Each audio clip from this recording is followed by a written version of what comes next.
Now, last week we were off because like I was having an ear infection and just simply was not feeling up to it. Um, but previous to that, the week before, we essentially had the opening for this season of Path to Halflus, where Mhm. the party traveled from Whitrin, using the flying angler to go through the mountain pass and then across the shimmering sea, down across the dimples, and then finally into Umber's dominance, which is itself sort of dominated, like biome wise, by a large jungle. The area around the main city is highly cultivated. Like these people get a lot of produce and other products from the jungle around them. And to the south, there is a massive, pardon me, massive break in the jungle, which they have turned into fields and that sort of stuff. As you can see on the map, they are growing peanuts, they're growing rice, they're growing soybeans, like that sort Mhm. of stuff. This is actually a fairly bustling city. Mhm. Uh, there was about halfway through that long trip, however, there was a situation where the party added a new friend to come along with them. His name is Grafgear. Uh, Grafgear is a flesh warp, and what that means, so that we're just all clear on the same page here.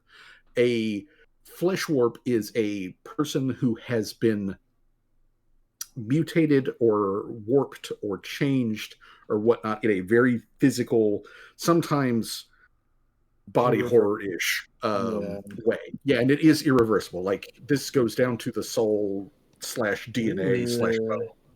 Damn, Ugh. Um, yeah, it's very Cronenberg. Cronenberg. Um, as it turns out, the gnomes of the Gad's theocracy, they practice they practice They flesh partake warping. in. Yeah, Oh, I they thought practice that's not what I they thought I was saying. I thought you were going to say they partake in slavery, but yeah, they I do mean, partake in that, I guess, as well. yeah, they do partake in slavery, and they specifically use flesh warping techniques on their slaves in order to give them specialized uh, slaves for various tasks and whatnot. However, it is apparently the case that the more like normal looking that the slave is, that the more expensive that they are. So the more like Yeah, freaky weird that they are, they're they're technically cheaper they're for some cheaper. reason. They're Yeah. cheaper for some reason, and that is not exactly clear. Graph gear, for specificity, uh, he is kind of the way that Callie was before she finished the gathering all the ingredients for the Epiphany and consumed that, and then has bloomed up into her quote unquote adult form. Like she poke evolved Yeah, into no, like it's her canon. greater form. It's canon now. Mhm. I drew that as a joke, but yeah, no, it's canon now. I So don't know why I thought it'd be funny. yeah, but Grant Gear though is kind of similar to the way that Callie was beforehand. Where I mean, he's an adult. He's a young adult. He's Mm, probably like about like 20 or so. Um, makes sense. yeah, so he's about 20, but like he's like very small Mm, for what is otherwise ostensibly a quote unquote human man. He is yeah. probably only like 5'2", 5'3", so he's like right at June's height. He has a very slight build, Okay. narrow shoulders, narrow hips. He's not muscular by any sort of like means whatsoever. Um, but Mm, he is, and otherwise he's in good health. He does mostly look human. The most notable like obvious differences is that like other than just the clear signs of like slight malnutrition and slight abuse, um, his palms of his hands and the soles of his feet are covered in rough snake-like or reptile-like mm. scale. they actually provide him with greater grip and greater traction than like a regular person would have. So he's actually got a very strong grip, and he can basically walk as if he was wearing boots. Um, Alrighty. he is illiterate, just so that we're completely clear here. He is illiterate. He I is not educated by any standard means as far as like the empire is concerned. Um, Don't worry, we can and fix that later. We can teach him a little he bit. As much as he he does can be he taught. does he does understand common. He's not very good at speaking it, but he does understand common. Okay. He also understands uh, and can speak Gnomish. He cannot read it. Mm. He can't read either of these Oh. languages, but he does know how to speak and can understand Gnomish. So Okay, that's good, I suppose. just so that you guys are aware of that. Um, All right. anyways, after this guy was acquired through legal financial means, Legal as far as this government is concerned, you know. yeah, legal as far as the Gads theocracy is concerned. Uh, Callie was like very adamant with the whole like, hey, Hey, I'm going he's to not pay a him like a slave. salary. He's not a slave anymore. He's an employee, which is an Which important distinction. I'm still adamant about. He's not a slave. Okay. Yeah. Now does Graf Gear truly understand what that means? That's debatable. But like everyone else is like, yeah, totally. That is everyone else is completely on board with this. I hope. After y'all picked him up, after the party picked up Graf Gear and went through that whole like very uncomfortable situation, they came to another gnome town up in the Dimples, which are called that because they're foothills. It's rolling hills, and they're just called Dimples. The mountain range, the big mountain range, is called the Goblin Teeth. And up nestled in between the Dimples and the Goblin Teeth, there was a town of mostly gnomes Yes. that are part of the theocracy, but they are also very distinctly like not part of the slave trade. They do not do that shit. That kind of like thing there. But they are poor by comparison. Like they are a poor rural location, and they're trying to get their economy sort of jump started with mining. And as a matter of fact, the Avalon Mining Company has a small outpost there, and they were very willing to place an order for dynamite with the Pheno Workshop so that they could blow some of the tough stone away to get towards ore, which they believe is, in the area. Good for the economy, all that sort of jazz. So the party got this kind of like, both sides of the spectrum of gnome kind of thing. Also, again, just to be clear, like the Gads theocracy is a gnome territory and has been for like 1,000+ years. Gads himself is not supposed to be alive, and he's a god, but like the gnomes hold Gads, who was a gnome. I wonder how he feels about later. slavery. Yeah, I don't know. I don't know about that. I mean, you'd have to get a copy of the Gads Bible and maybe like read it. But anyway, It's the fucking Declaration of Independence or something. I mean, maybe. Point of the matter is that they are a very like religious culture, and they hold up gods that are either pro gnome or pro gnomish things higher than anybody else, and they also hold Gads amongst the gods, although that he is not legally speaking a god. And like I said before, he's supposed to be dead. He's supposed to have been dead for a long time. The reason I keep saying it in that specific way is, rumors He's like abound. the He's still here. it's He's like still the running it's the the show. God Emperor. He's just a corpse that's constantly being maintained, just kept It alive might, by it might, self-sacrifice or something. it might literally be that. No! A thousand As flesh pointed corpses out, must die every day to keep the God Emperor alive.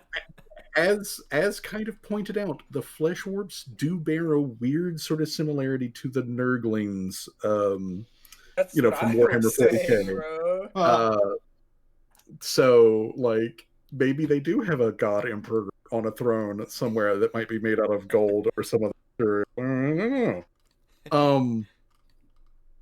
Either way, yeah. So the gnomes, though, they bring the first world because they are fey creatures. They bring the first world with them. So wherever they gather in significant numbers, basically causes a slight warping of reality. I likened this to like the Zerg from StarCraft, where they have to spread out and it spreads their like biofilm, and it's only on the biofilm that they can build their structures. It's kind of like that. Where the gnomes go, reality takes on a more whimsical, fanciful um, sort of feeling. So you guys are currently in a pretty fucking high fantasy zone. Although Umber has killed a shitload of gnomes, like a shitload of gnomes. The gnome slayer. She is very much the gnome slayer. They want her dead. They want her dead. They want her dead. They want her beheaded. They want her skinned and then like put on a rug in somebody's house. That's what they want when it comes to Umber. But this is her area. This is her dominance, and because she has chased the gnomes out of it, that grip on reality has started to kind of fade away. So while there's still some fantastical shit here, it's not quite as intense as it was when you guys were like flying over the shimmering grass sea or through the dimples or anything like that, which had funny shaped sassy trees and like weird colors, and there were giant cactuses in the middle of a deciduous forest that had tiny dragons just like chilling out on them. That kind of specific horse thing. Yeah. Now, speaking of Umber, this town, it does pre-exist Umber. She did not name her town Akkad. It was just the ziggurat of Akkad, and then like the surrounding buildings of Akkad. And she kicked out / possibly ate the original inhabitants and just took it over as like her base of operations. And as she killed gnomes, because she has a hard-on for like destroying religious systems and also like taking deities down a peg. Hell yeah. That because of that, she basically just quote unquote accidentally freed a bunch of these flesh warp slaves, and they just started gathering around her and have created this like area, and Umber has essentially become their leader, and this is a big thing for her actually, which she will talk about here in a moment to get out of this, but essentially that's who her people are. Her people are mostly flesh warps. She also has very strong like trade going on with the Drogue's Train Company, which is mostly hobgoblins and goblins. So there is a fairly high number of hobgoblins and goblins here in town, as well as some other fantastical people. Umber, when you guys arrived, she met you guys here with a honor guard of flesh warps who were, as best you could tell, like trained, armed with stuff that was fit for their freaky, individual like biology, and who were like, there and stood with honor with Umber. Which after you guys showed up and everything, she had, hey, you guys have the rest of the day off, go have fun.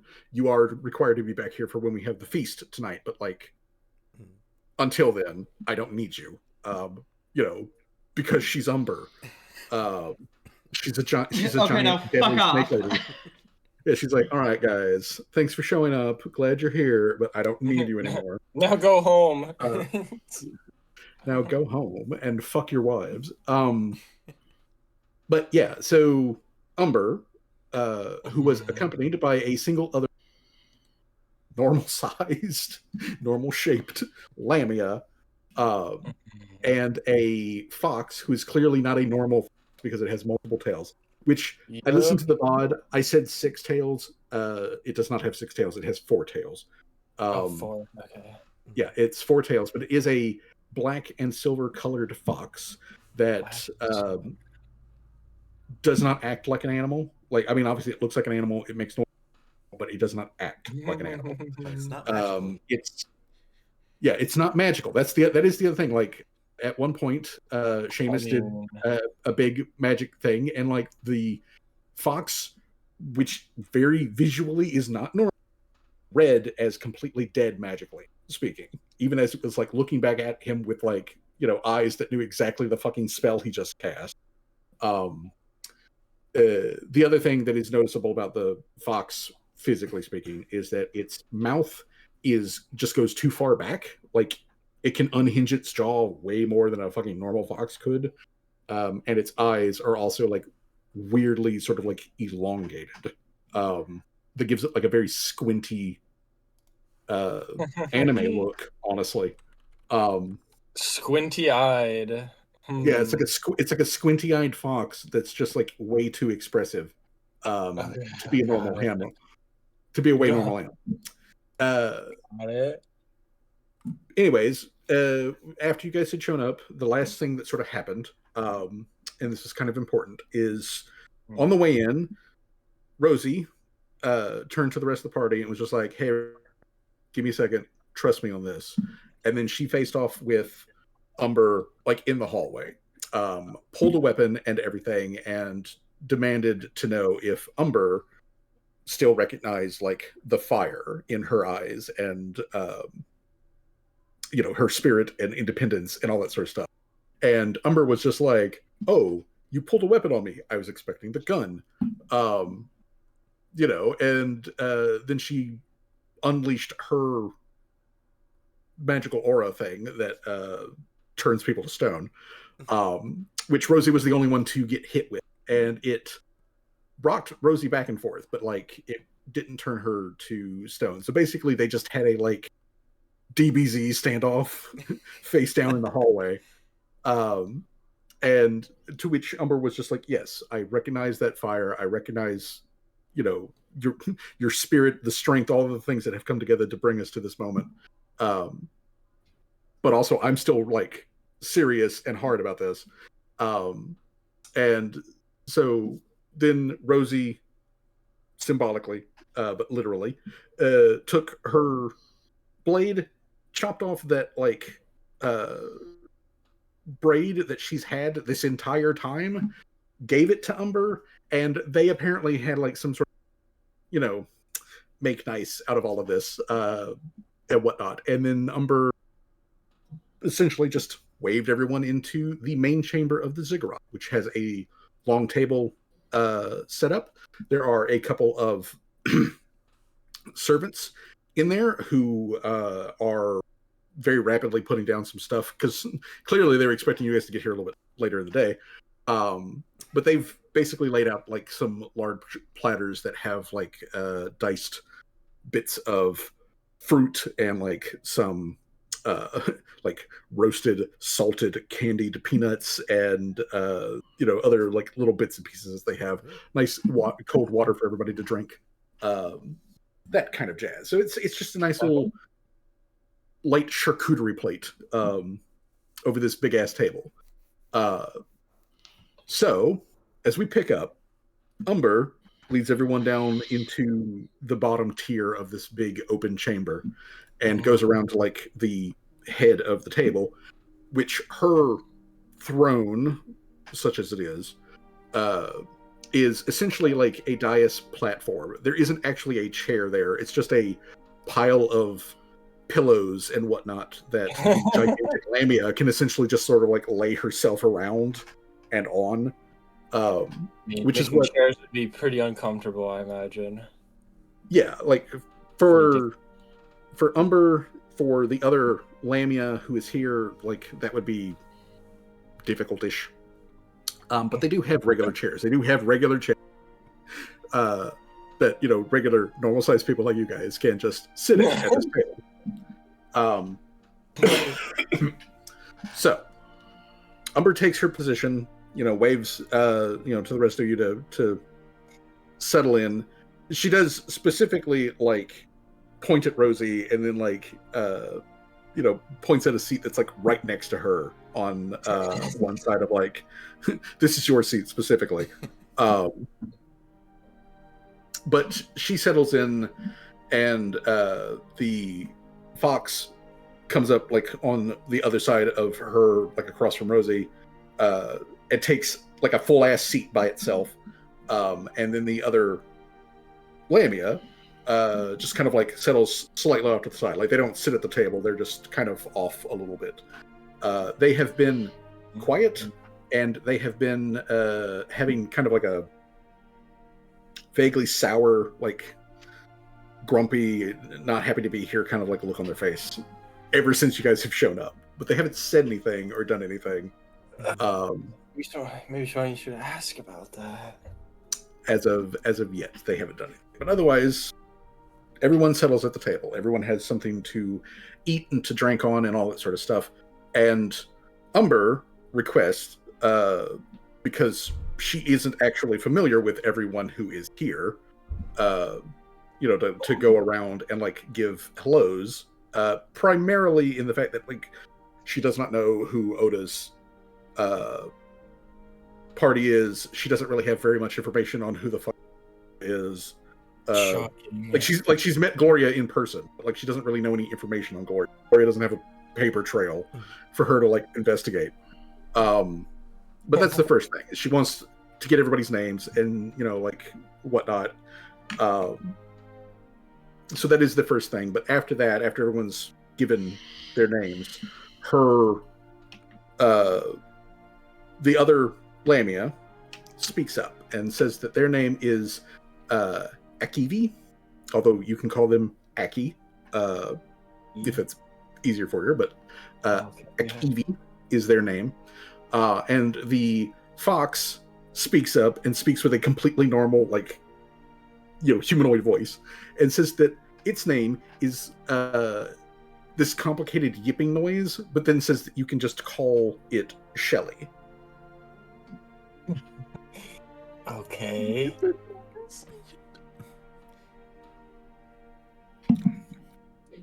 Umber clarifies. Shelly here is I thought I was on the leader of the Kitsune. So what was that, Jay? I'm sorry. Let me off. Yeah. He's talking to his mom. Okay. Pretty interesting. You heard him shooting? I'm sorry, guys. I'm sorry. It's, But Umber says that Shelly here is the leader of the Kitsunes.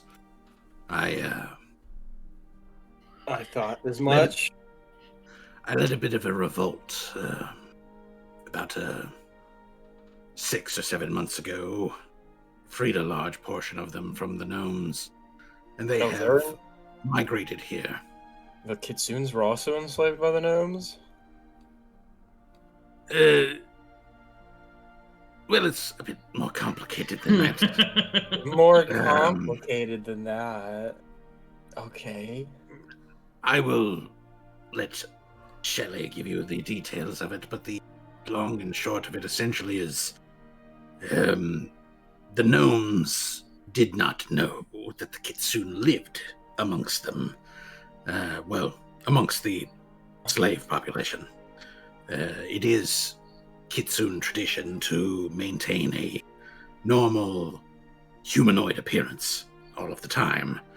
To keep their true selves hidden, kind of thing.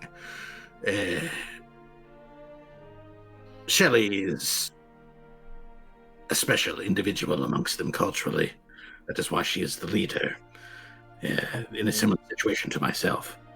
But she has stepped up to help with the transition of moving a large portion of a hidden populace here to Akkad. Many of the people that you will pass on the streets while you are here are actually kitsunes, although they will not display any of it. But like I said, Shelley can give you the details on that far better than I can. It is not really my information to give. Simply know that she is an advisor, since she now is the leader of a large population here. I'm not sure on the exact numbers, but I think at last head count, Akkad had something around 8,000 or so individuals living here. And I would estimate... And she kind of like glances at Shelley for, like confirmation or whatever. And then looks back at the party. She's like, I would estimate about 1,500, maybe even 2,000 are Kitsune. As such, it is important to me that Shelley has a voice at the table, since her people now make up a significant portion of the base. Akivi here is the last remaining member of my old council of other Lamia. Yes, Miss Vino. I have a question for Aki. She's been giving us rather sour looks this whole time. May I ask what that is about? Just because I'm curious. Umber looks at Akivi and just gestures at the table, like, go ahead, address. And Akivi kind of stands up straighter and sort of straightens their shirt that they're wearing, which is a very fine shirt. It is not of an imperial style, but it's a very fine shirt with a lot of pockets and all that sort of stuff. And Akivi squares their shoulders and looks over at Callie, and Akivi says, I'm sorry, I am not angry or disappointed or anything with you people. It is been just my way this past couple of years now. I am not a natural born Lamia. I was human, and I became cursed by the gods to be a Lamia, and I came here to see if Umber could maybe remove the curse. And it is the curse that makes me a bit testy and short-tempered. I feel uncomfortable when I'm around a lot of other people that aren't twisted like I am. I apologize for that. I don't mean any disrespect to you. Don't worry about it. I don't have any love for the gods as you do.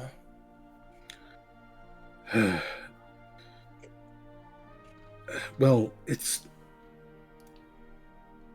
The short story is, I was a faithful member of my tribe. I followed the teachings of our ancestors, and I followed all of the traditions of our deities. But while we were fighting the gnomes, and they were advancing on our territory a few years ago, apparently I must have done something which angered them. And I survived a battle this in the morning when I woke up. It admittedly gave me the strength to be able to, like, push back the gnomes that had advanced close. No one there wanted me to stick around. And then I kind of wandered a little bit, and I heard some of the Lamia, and then overheard about Umber and her ability to calm the emotions, the chaos that goes on in my mind. And so that's why I came here. But when all of the other ones abandoned Akkad, I could not take myself to go with them. I had to stay here. I don't like what the curse does to me when Umber's not around. Umber's presence allows me to be somewhat collected and allows me to be more of myself than I am without her being around. So I have decided to continue to throw my lot in with her. I'm actually very glad that you're here. Ever since Mr. Sumber met Mr. Struley, the things have changed greatly for the better. And she told me that Mr. Struley had powerful friends, and that you were all coming here to help with things. So I am actually very glad that you're here.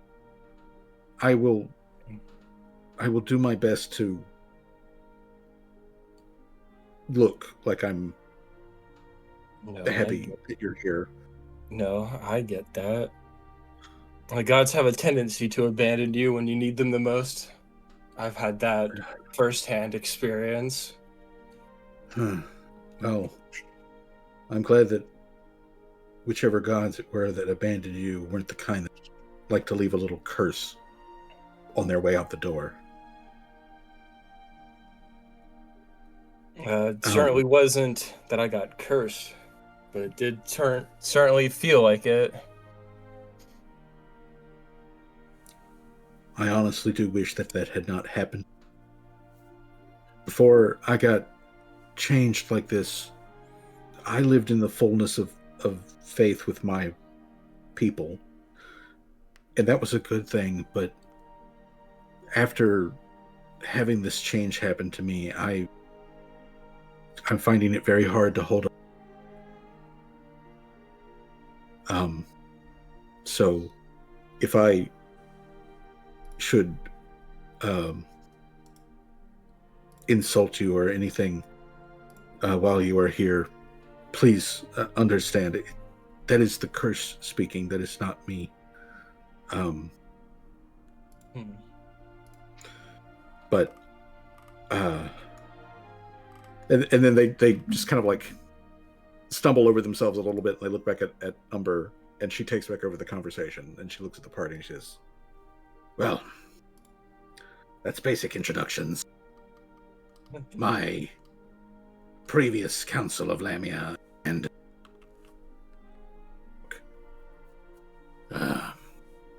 can't say that I was terribly surprised. Wait, what? It cut out a little. Yeah, it kind of cut out a little bit. When I kicked out the serpent folk, the other Lamia abandoned me, which I can't say that I'm surprised about, but I am disappointed.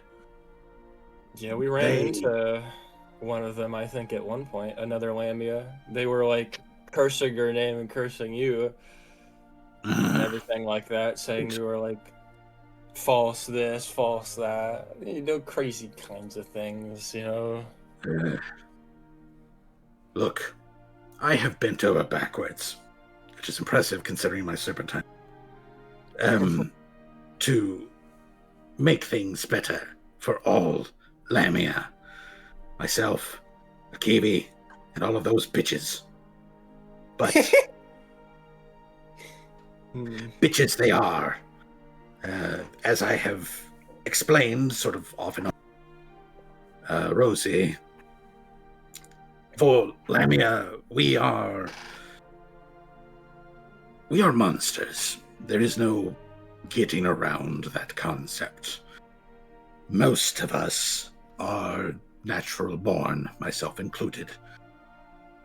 But originally, the first Lamias were like Akivi.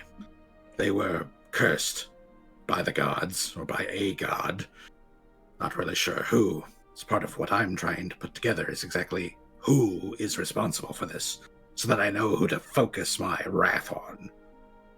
But they placed this curse, and the original holders of the curse, well, you heard Akivi. It causes them to act monstrously. This led to offspring, and those offspring are not free from the curse, but unlike Akivi, they don't have a lifetime of living some other well-balanced, structured, civilized life that they then get to compare and contrast to their new beastliness against. They're just beasts. They're beasts that can feel, that can think. They are intelligent people with full emotions. But they are also powerful, and they are very used to using violence to do whatever it is that they want, to get away with whatever it is that they want.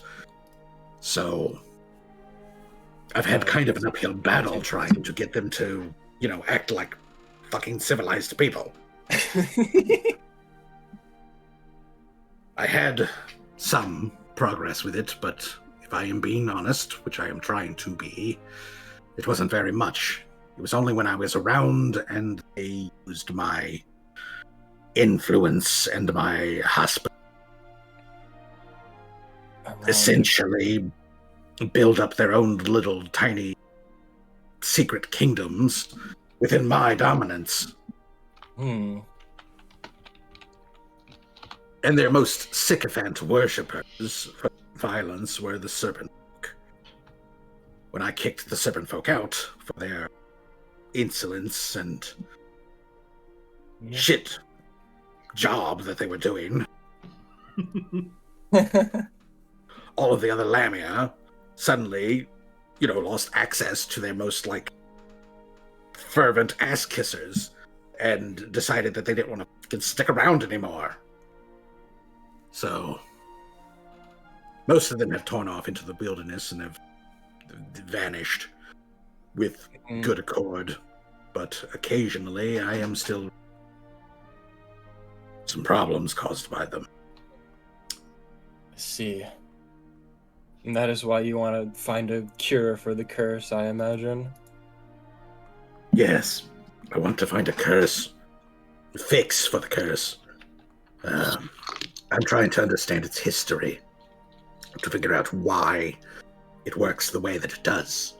There are some Lamia, like myself, press it when they're nearby. Akivi basically needs to be able to see me and have the effect. I don't really do anything actively. It is not the same sort of magic that I have with June, where we can speak mind to mind or through dreams. It is simply an effect of the kind of Lamia that I am. I don't know why that works. I don't know why the curse works the way that. I do not know what generates it. I have a lot of theories, and quite honestly, Miss Vino, I would go over the minutiae with you. Perhaps you might be able to offer some insight. But That is a project for me. It is a project that I do not see brought to fruition anytime soon. However, since you have hopefully brought with you that I should. mural, I should be one small step closer to. I have brought the mural. Excellent.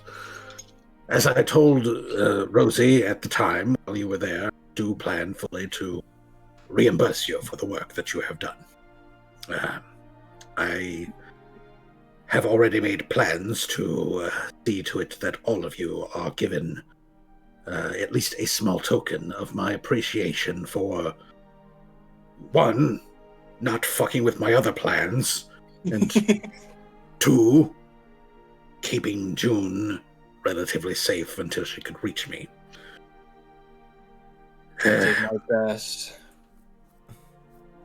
Let me also go ahead.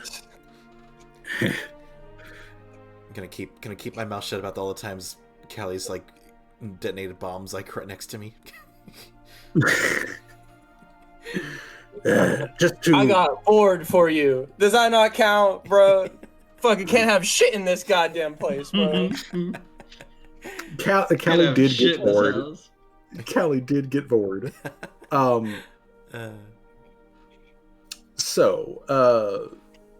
like,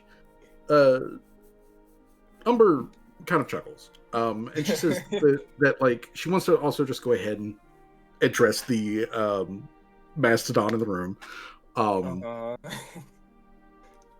And she kind of like lifts up her hand, and like in her palm she's holding June's severed braid, and she kind of like pinches it between her fingers to sort of like stroke the strands, which it's very small obviously in her gigantic fucking hand. And she looks at it. Yeah, she looks at it, which that was also the other thing that I know that I mentioned it at least in passing previous session, but like between when you guys saw her when y'all fought the poacher on the Mushroom Road and now, like, Umber's been hitting the gym.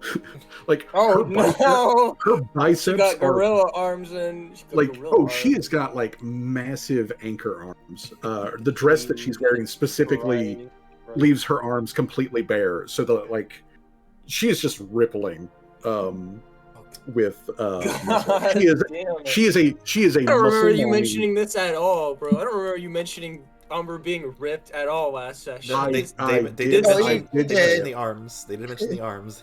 Yeah, I did mention the arms because also she did literally lift an entire grown human being off of the deck of the angler. Grown human being.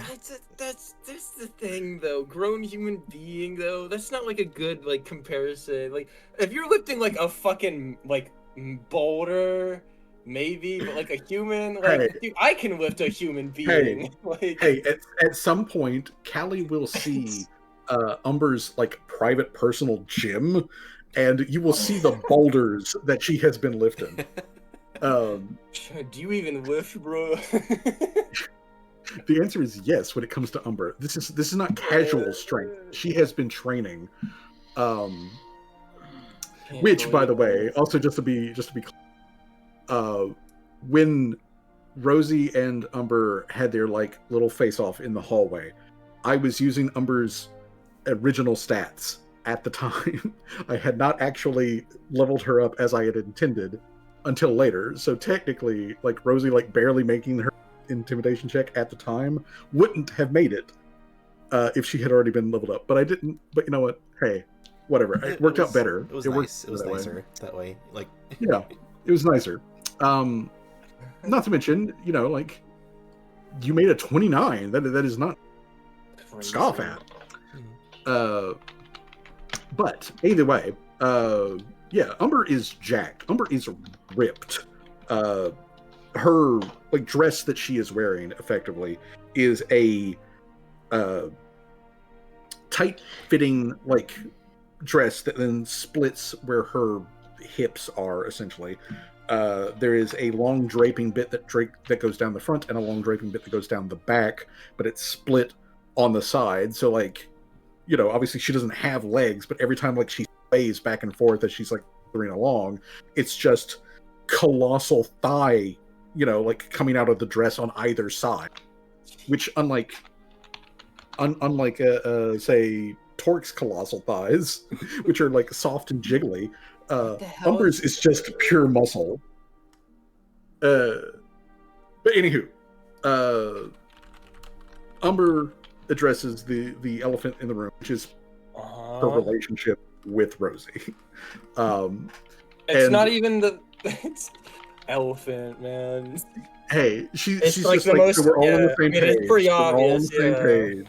It's pretty obvious, yeah. So it's more like a we're all on the mountain same at this point, bro. Just fill the whole damn room at this point. But Umber says, just so that we are all clear here, so that we're not dancing around this particular topic for the rest of fucking time. We're dancing around it. That's the last thing we've been fucking doing. Well, Miss Fino, you're a very intelligent woman. You can put two and two together. I can't guarantee that the rest of everyone here can put two together. So let me just put this on the table.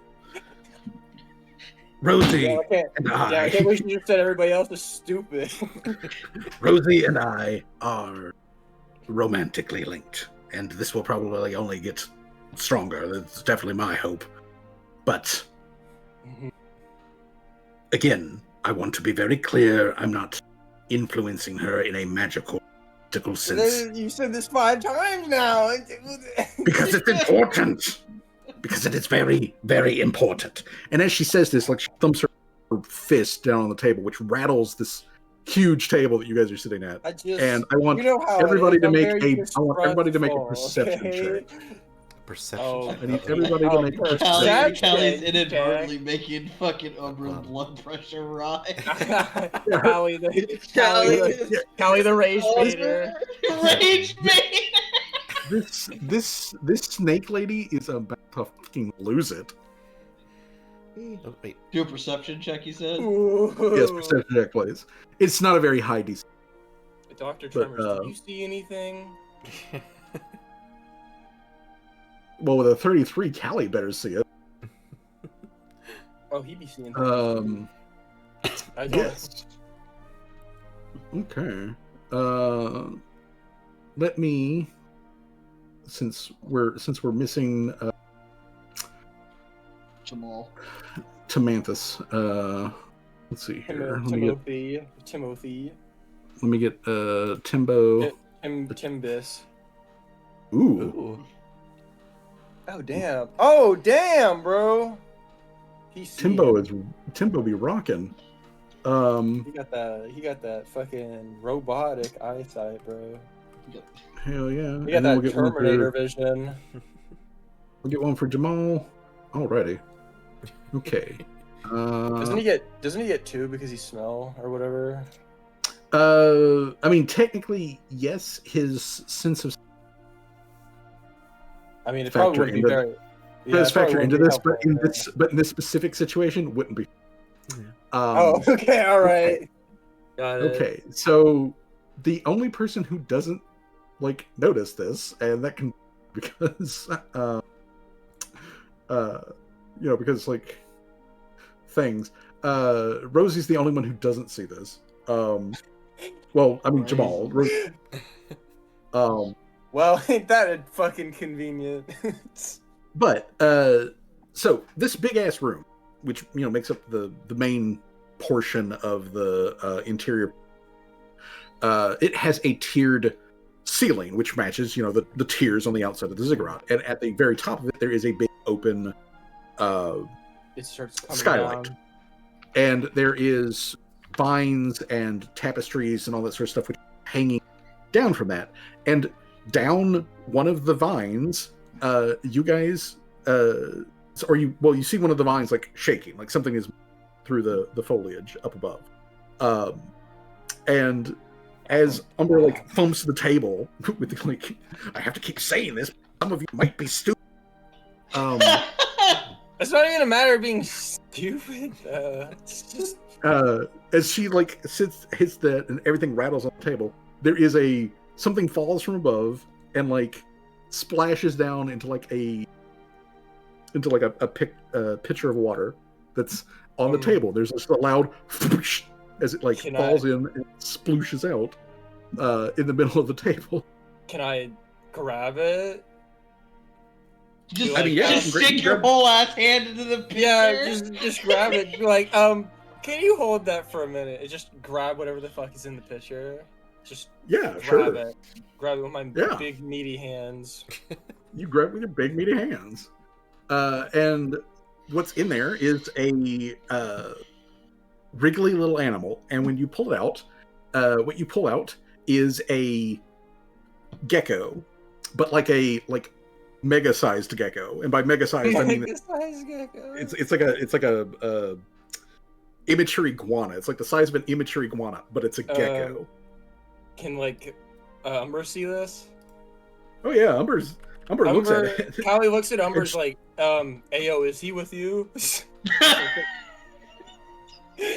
Yes. She looks. Okay. So he is with you. All right. Yes. All right. Just put it him on down? the table there. Okay. Yeah. Put him on the table. All right. Callie puts him on the table. It's just Jay chilling. And then Umber addresses the gecko. Can we address the Can we address the gecko in the room? Can we address the gecko in the room? Yeah. Umber looks at the gecko and says, like, "You have continuously horrible timing. I will be with you in just a moment. But first, back to you, lot. Listen, there's a reason I call you June's idiots. June, Rosie, both, whatever. Listen, look, Semantics. The whole fact of the matter is like, I intend tonight, after we've had a feast and a celebration on the arrival of all this place, I intend to take Rosie back to my room and do things, okay? That's all of the detail I'm going to give you people. Yeah, well, we know you said this. The second time you said this, you know. Okay. Yeah, over. And then Umber just like Umber getting like heated and is like got both hands like raised on the table and is like this doesn't address the gecko in the room either. I just want to point that out. You completely ignored the gecko in the room as well. Oh my god! But then she like whips her head around. This is great. This is great. Like Umber whips her head around. The gecko, she gave me a goddamn answer that had nothing to do with the gecko. It's like, how is this my fault? She's not addressing the gecko. We'll get to it.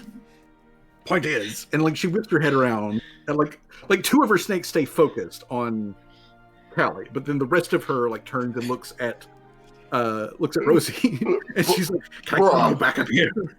Can I get a little back up here?" Oh, and You sure Cal is not drunk? What the hell is happening? No, Cal is a professional rage maker.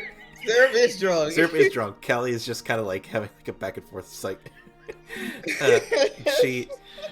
Rosie, like, kind of not sure what the gecko is about, but she, like, can she like reach Umber? Like, is like part of her tail close by?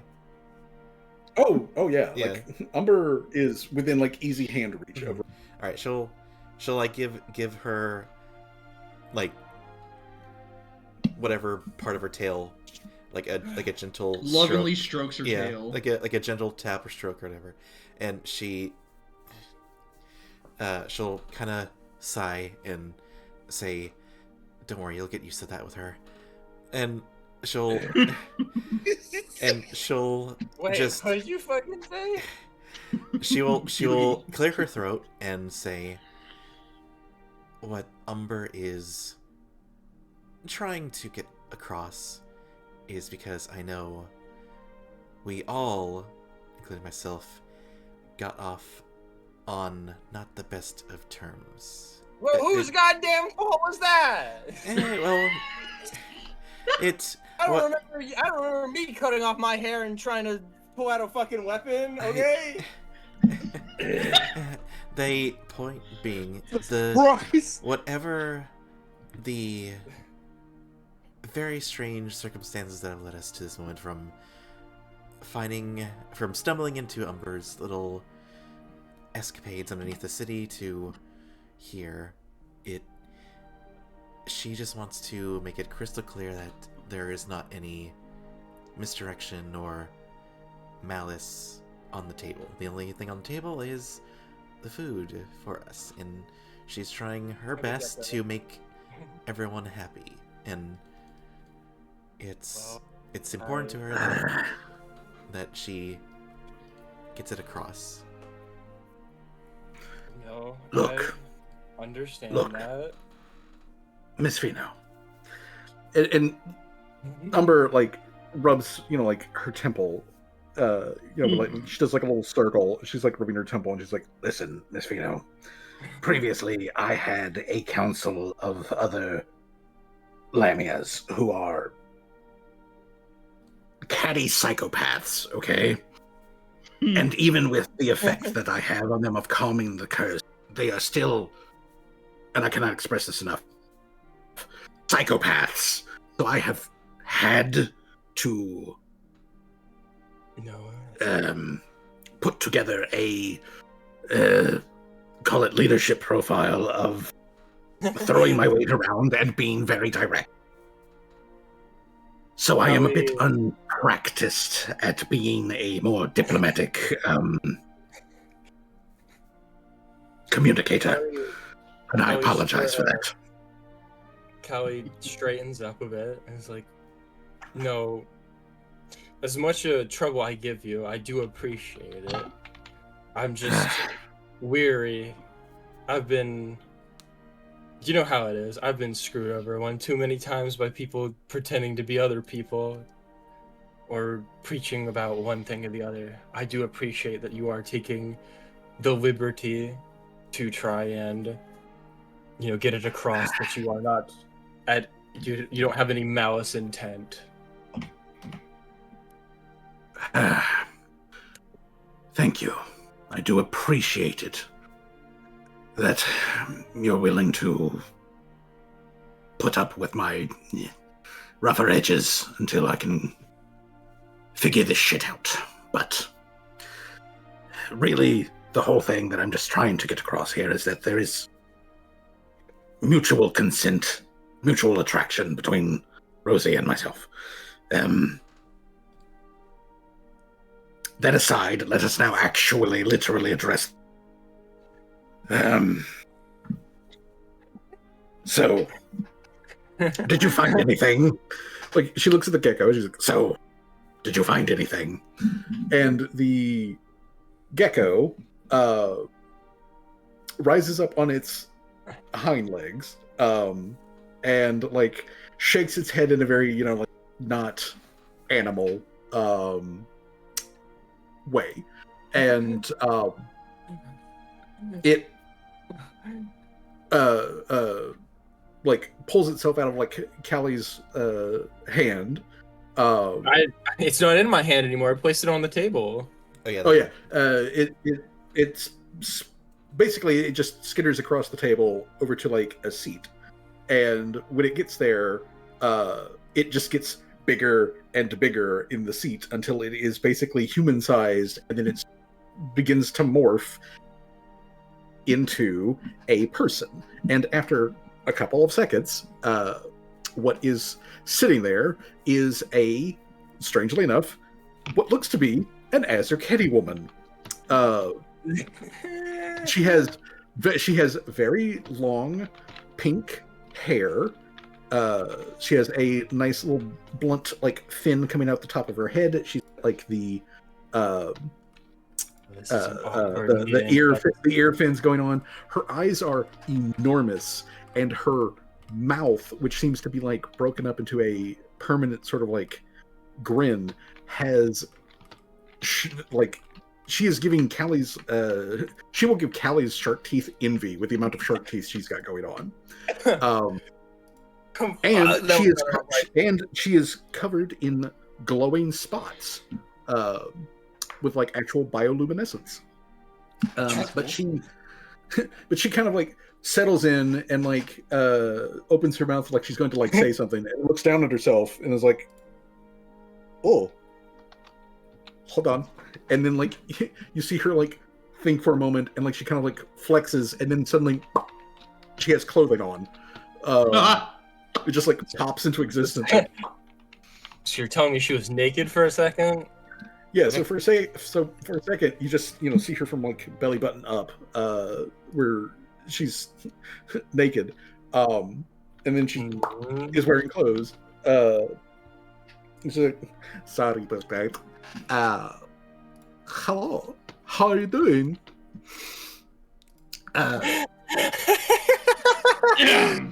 But yes, I did find something while I was out working. As you requested, Mr. Snubber, I have found rats, but like they were all normal rats. No strange rats. I look for strange rats. I find no strange rats. But I did go into the jungle, and I find some odd animals that are acting in odd ways. I don't know if that is important, but I can tell you all about it. Am I supposed to like give introductions or to do? How is that working? And Umber kind of like again like rubs her temple. She's like, "Everyone, this is Ariel, Depp daughter," which I'm probably butchering the pronunciation. Yeah, you are. Callie says back. And Umber looks at like her snakes turn first, and then like her actual head. I meant no disrespect by it. No disrespect of that. Certainly.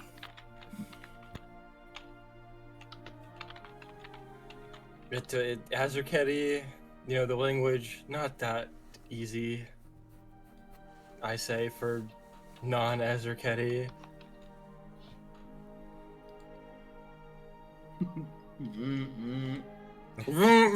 Yeah.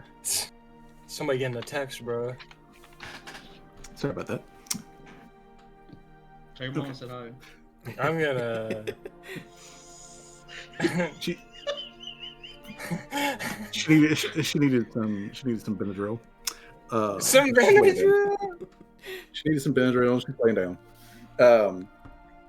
Anyways, Umber snakes first, and then her big head, like looks over at Callie, and she says, "Miss Fino, we spoke several weeks ago. Did finding a person who met Cerebum's yes, metrics that you wanted." The metrics, yeah. Well, long story short, that's Miss Ariel here. She's been back amongst the living now for roughly 2 months, and in that time period, helped me with some things here in town. I had her out looking for strange rats that have been reported.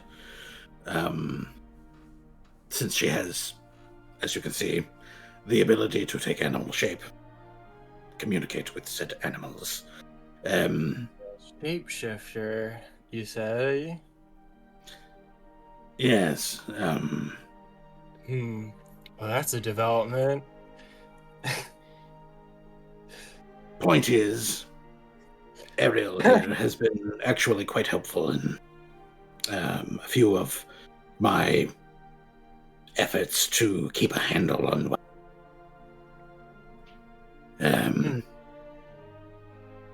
she has been also additionally a endless source of deep sea trivia of which I was. I'd like to say that I've learned quite a lot. There comes a point when I tend to sort of, just tone her out. Oh. Either way, she will be able to give you more details on what has been going on with her since her resurrection. But for now, just know that she is aware of the fact that her resurrection was brought about by quests. It was. However, yeah. However, also know, Miss Fino, that as it should be, plenty aware, as you should be, all of the context clues. I do not participate in gnomish humanoid slavery. She is by no means under any sort of obligation to engage with you in any sort of in-depth Callie's relationship. Like, I leave it thinks to about you it to for like, foster that. I mean, yeah, I don't want any. I want them to be able to make their own decisions. Slavery's not my cup of tea. I fucking hate slave. Callie's like, I hate slavery as much as you do. My fucking people were enslaved for like fucking hundreds of years before we were free. Like, why the hell would I want slavery suddenly? I hate it as much as you do. Oh, that is very good. I'm glad to hear that. I want to talk to you about what has happened to our people, how things have developed. It has been so long, and I want to know how things are going. Mrs. Amber, she told me that that now all of the Ashketi are free people. That we are part of the human empire. What you say is Casberian, Casper. I get it right. I mean, surely. Cashmere. Is that what you mean? What are you trying to? The actual name of the empire is the Casberian Empire. Oh, they were talking about the empire. Oh, yeah, Yeah, I think you mean Casperian, man. That's how it says. Oh, eventually I get it right. I am still getting acclimated to the surface common. It's a lot different than how we talk in the abyssal plane. So I hope my accent is not like too rough. I don't. You are. I love already. You are shallow. You are shallow, Katie. And I know that there were shallow water. Yeah. And there were linguistic difficulties between us in the past. So I don't know how it is now. I have not met.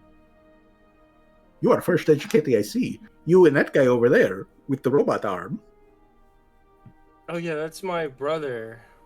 Oh. and she just like Johnny? and she just like wiggles her fingers at him like. Johnny's like, I hear a Swedish accent. That's like, motherfucker. That's kind of a fucking point, I think I was also with the gesture thing, the meme I put.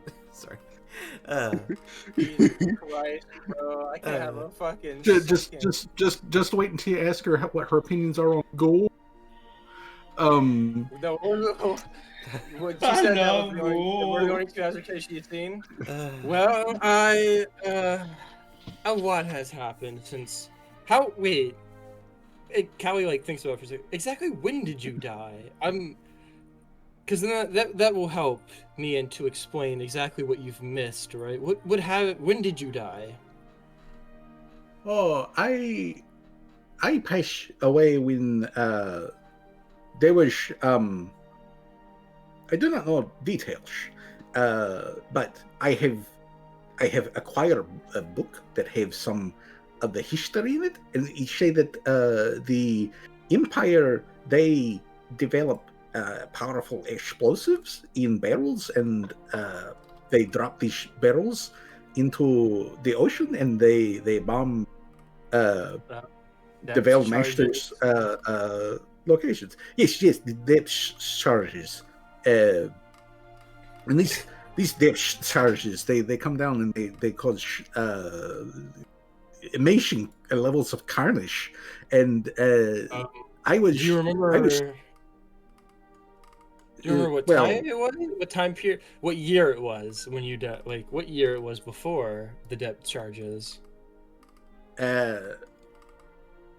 well, no, I did not know date was. The Veilmeisters didn't give me a calendar or anything, so like Oh. my last memory before I die, I was how to describe, and then she kind of like looks at everybody else around the table. She's, I am very sorry. This might sound gross, and you are eating. I apologize, but like, I was being held down and having my eggs removed forcibly for next like process of experimentation, and then I remember very distinctly feeling a change in the pressure, and then another one, and it just kept growing and growing, and the structure I was in collapse, and then everything go dark. And then next thing I know, I am feeling tug, and like something is grabbing onto me, like something is wrapping around me like a giant tentacle.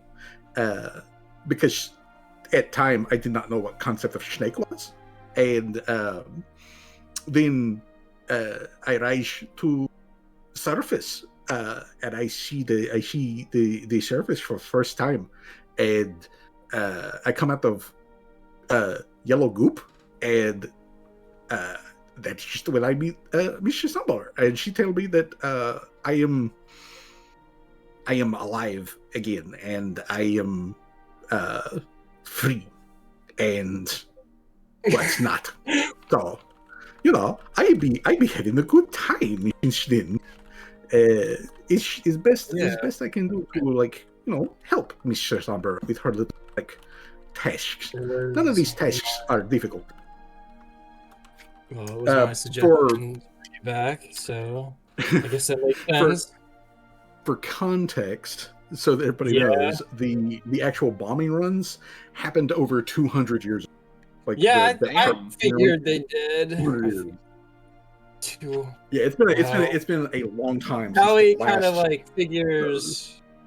Howie figures like. I imagine she like thinks about it for a second and then figures that out. It's like bombing runs. I remember Doc Button mentioning something like that. That was almost, if I were to guess, like 200 years ago. It's been a while. It's like 200 years of history you'd have to be catch up on. Considering the age of the book that I read, that would make sense. It would be about a couple of centuries. I'm very glad to hear that our people are free now, and also that the Veilmasters they no longer exist. Well, They are all Callie gone. then frowns a little. It's like, that's not entirely true. That's just propaganda from the Empire's sake. But they killed most of them, but there's still a few remaining, and they made it their life's goal to torture me and my entire family, I suppose. Fuck it. If it's my goal, I'd kill every last one of them right now if I could, but... Well, it's very sad. I wish that did not happen to you, but like, if I am being honest, I am glad that they are not all dead, because I want to murder them too.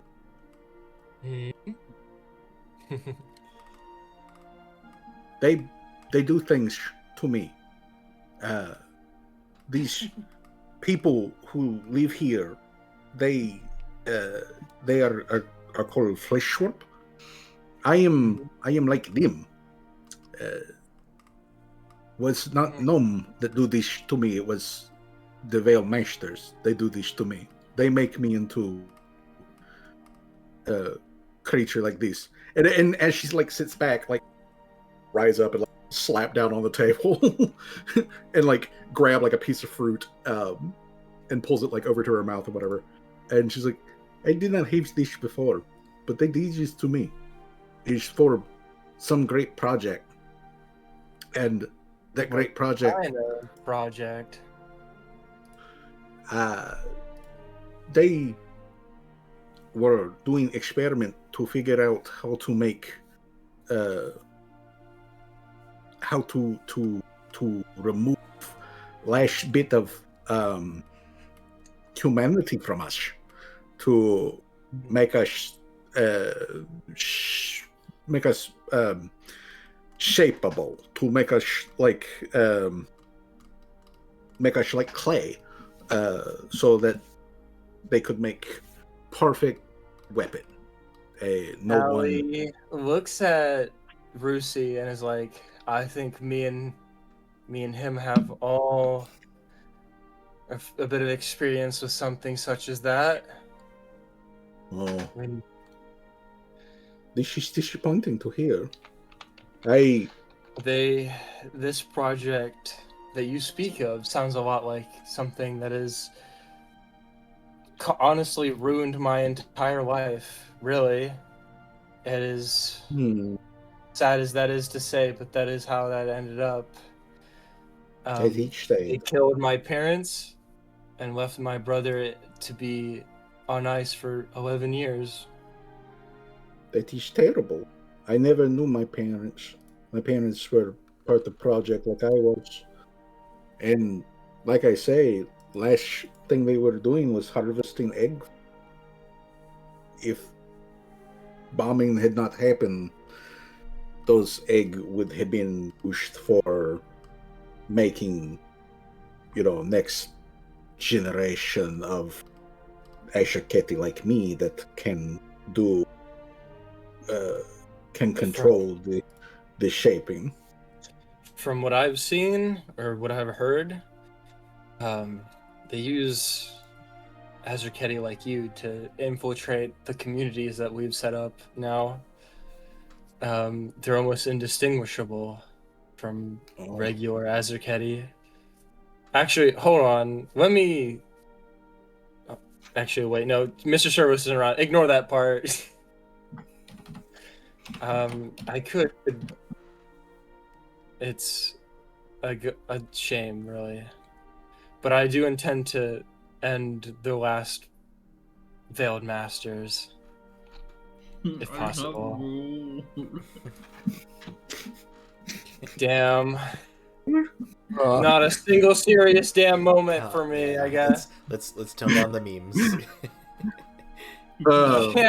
I have a single goddamn fucking serious moment. I can't fucking believe it, bro.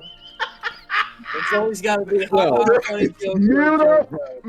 Well, Ariel continues to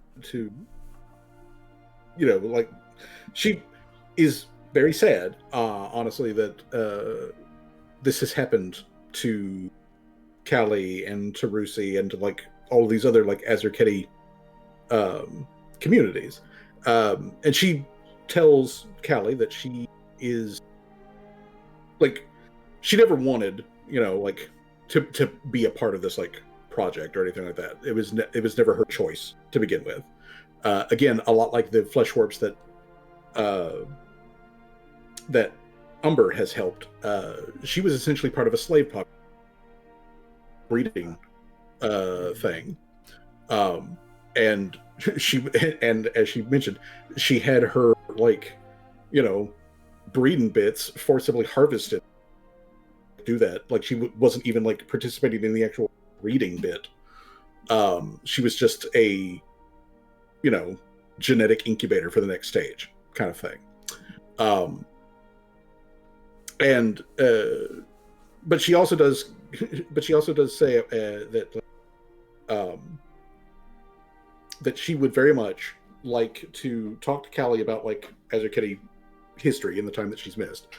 But also she would really like to talk to Callie like what are some ways that we can make sure that the Veiled Masters are fucking extinct. Oh, don't We worry. gotta I'm already wipe them planning off this that planet. part. You know, we got some planning there. You know, plans in the Oh, park. that makes me happy. I am very glad to hear that. I want to talk to you about it. I know that I am, from your perspective, an old official, but this body that Umber has recreated for me is strong, and it is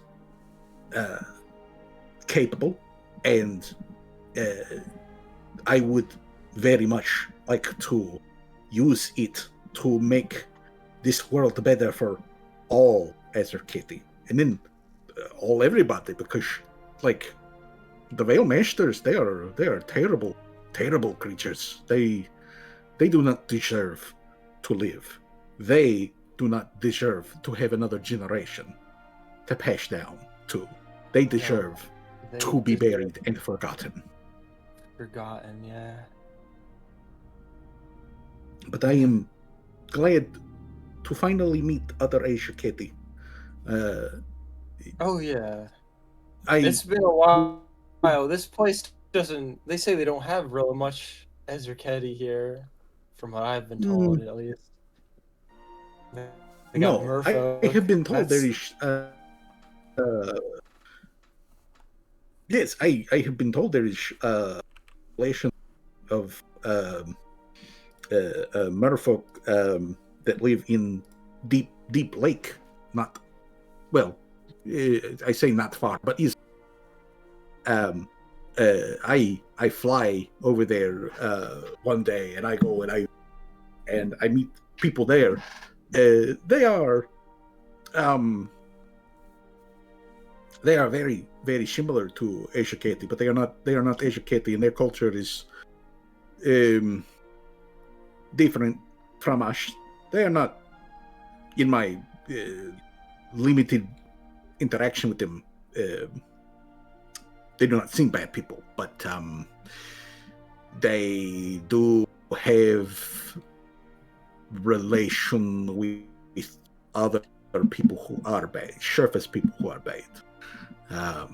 I am still learning, who are good people, bad people, but it was not hard to tell. Yeah, sometimes it's hard to tell. It was not hard with there's them. a lot of shapeshifters around. They like tricking people. I'm not you, per se. I guess. I I don't try know, not to trick. I don't use my shapeshifting to look like other people. I use my shapeshifting to look like animals. I try to, learn about animals. I'm very curious about them, and there are so many animals on surface that I never see before, never encounter. Every day I am seeing new thing, and it is giving me inspiration to push my abilities to take their form and to learn how they live, communicate, and all these sort of things. I have seen so many amazing things, and it is because of that that familiarity that Mr. Sumber, she asked me to go around in this town and look for strange animals that are not behave like normal, because some of them are not actually animals. Some of them are creatures that change shape. These things that you do not like. They are here, and they are difficult to find. Although I didn't find any strange rats. I found plenty of rats, but I didn't find any strange rats. You have a very interesting pursuit for knowledge, and I respect that. I like to get to know new things, get good at knowing new things, and, like getting. I always like collecting new knowledge, right? And I respect that. I respect anybody who likes to pursue information and the collection of such. Good. I like that. That is good thing. This is thing that we share. I like finding new information. I like learning things. It's one of the most precious things I like to do to my time. I also like to write it down. But Oh, you write it down? Is that what you said? yes, I try to keep book on the information that I find. I've already filled like 3 of them already. 3 books. It's matter, can I read those fact, books? I'd be Sure. very interested in reading those books. as a Finding matter of out fact, more information about the world. when I am done here, I will back to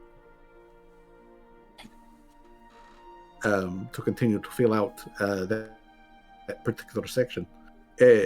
But I don't want to make big waves here with everybody.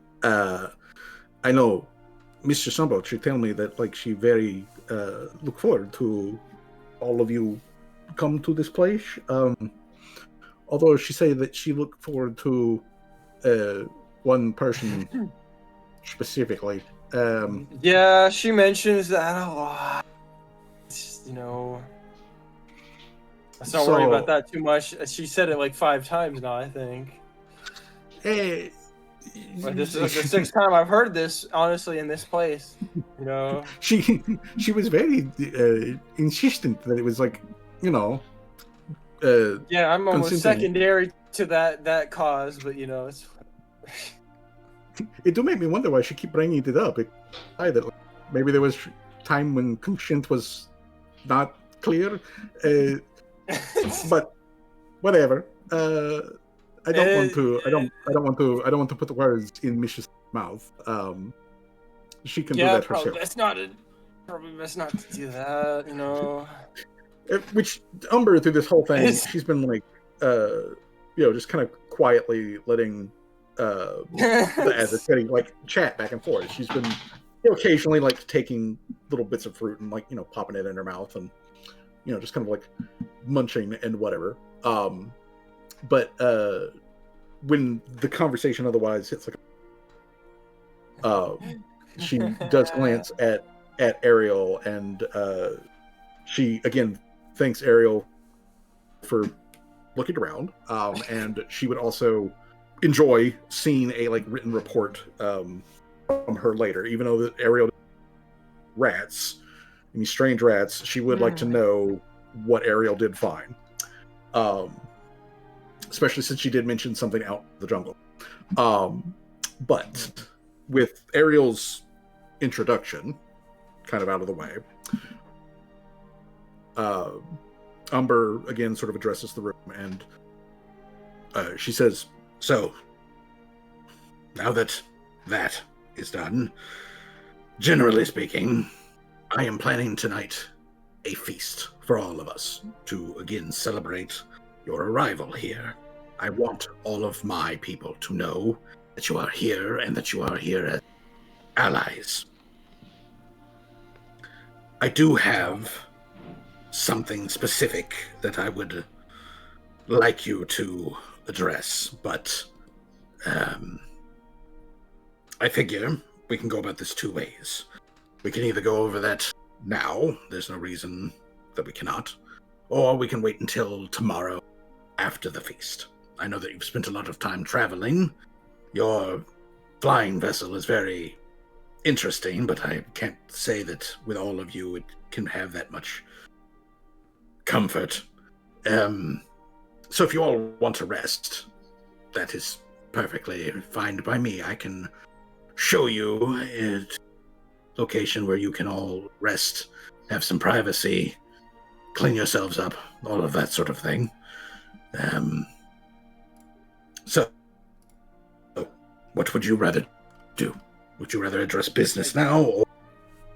I guess later would be better. As we would be in a more rested mindset to think about that later. All right. Is there anyone else that wants to poke in on that? What is the I dog doing? mean- Don't talk all at once, guys. Don't I talk mean, I'm all at good. once, guys. What is, in fact, the dog doing? He's having What? Vietnam flashbacks, bro. Whoa. He's like, oh man, Wait, huh? this reminds me of No More. And he Uh, goes, So, Wait, Jay, they make marches. What are you Uh, doing, man? What is Jamal doing? The I'm like, he's just there, eating, listening, worry about He's eating Callie beans. at the I moment. think out of a can. Worry about Callie. too bad they're beans.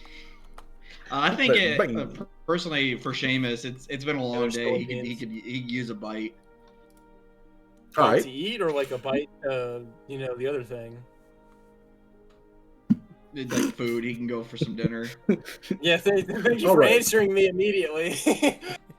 Okay. the no more. So, that said, Callie also. Umber. Yeah. Mhm. I was just gonna say, Callie. Yeah, what were you at saying? the very end, is like, oh yeah, about the mural. Where do you want it? Cause like, it's taking up a lot of space at the workshop, and I kind of gotta move it somewhere. Where do you want the work? Where do you want it? Just tell me where, and I'll move it there. Just so I can get that Let out me of show the you. way, please. I can Thank show you this. you. So once everyone's generally had like a good pick of, snacks and drinks and whatnot here, Umber gathers up, everybody and takes you on a little field trip. Inside of the ziggurat, she goes down to lower level. And in this lower level, there is a couple.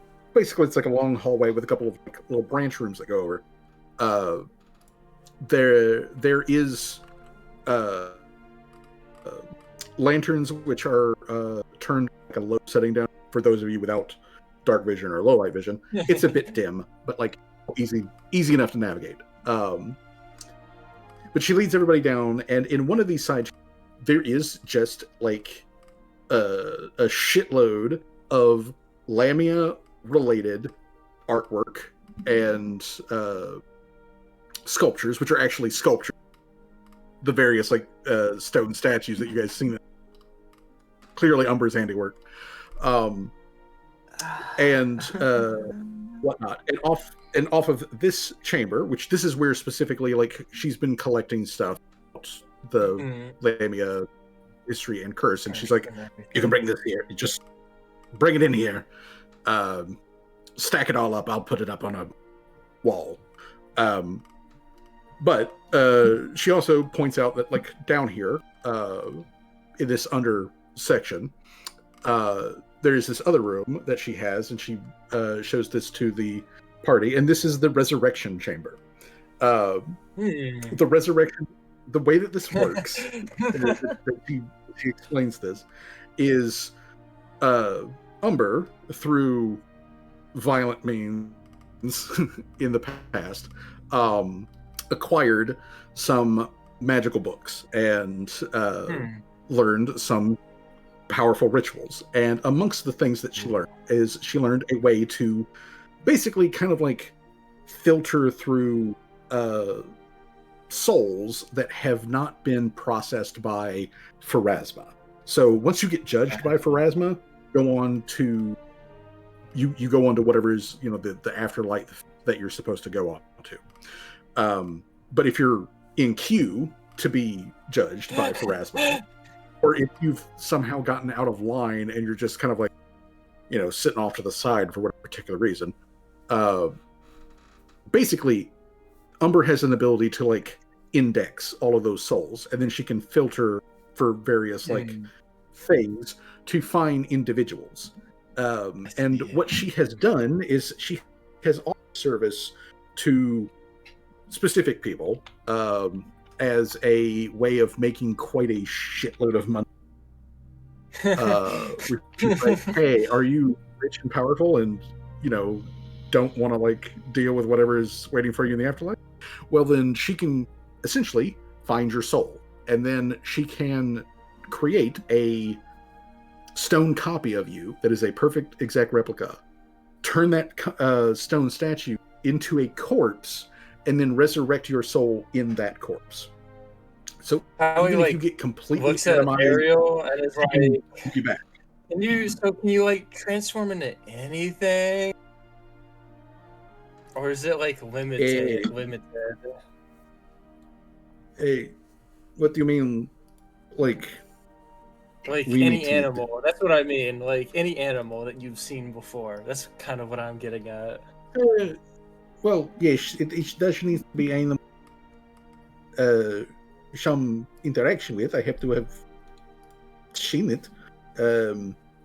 Usually up close. I can do some minor things like this, and like she holds out her hand, and she basically can flex the chromosomes in her skin, which allows her to glow, like brighten her phosphorescence to the point where she's brighter than lanterns.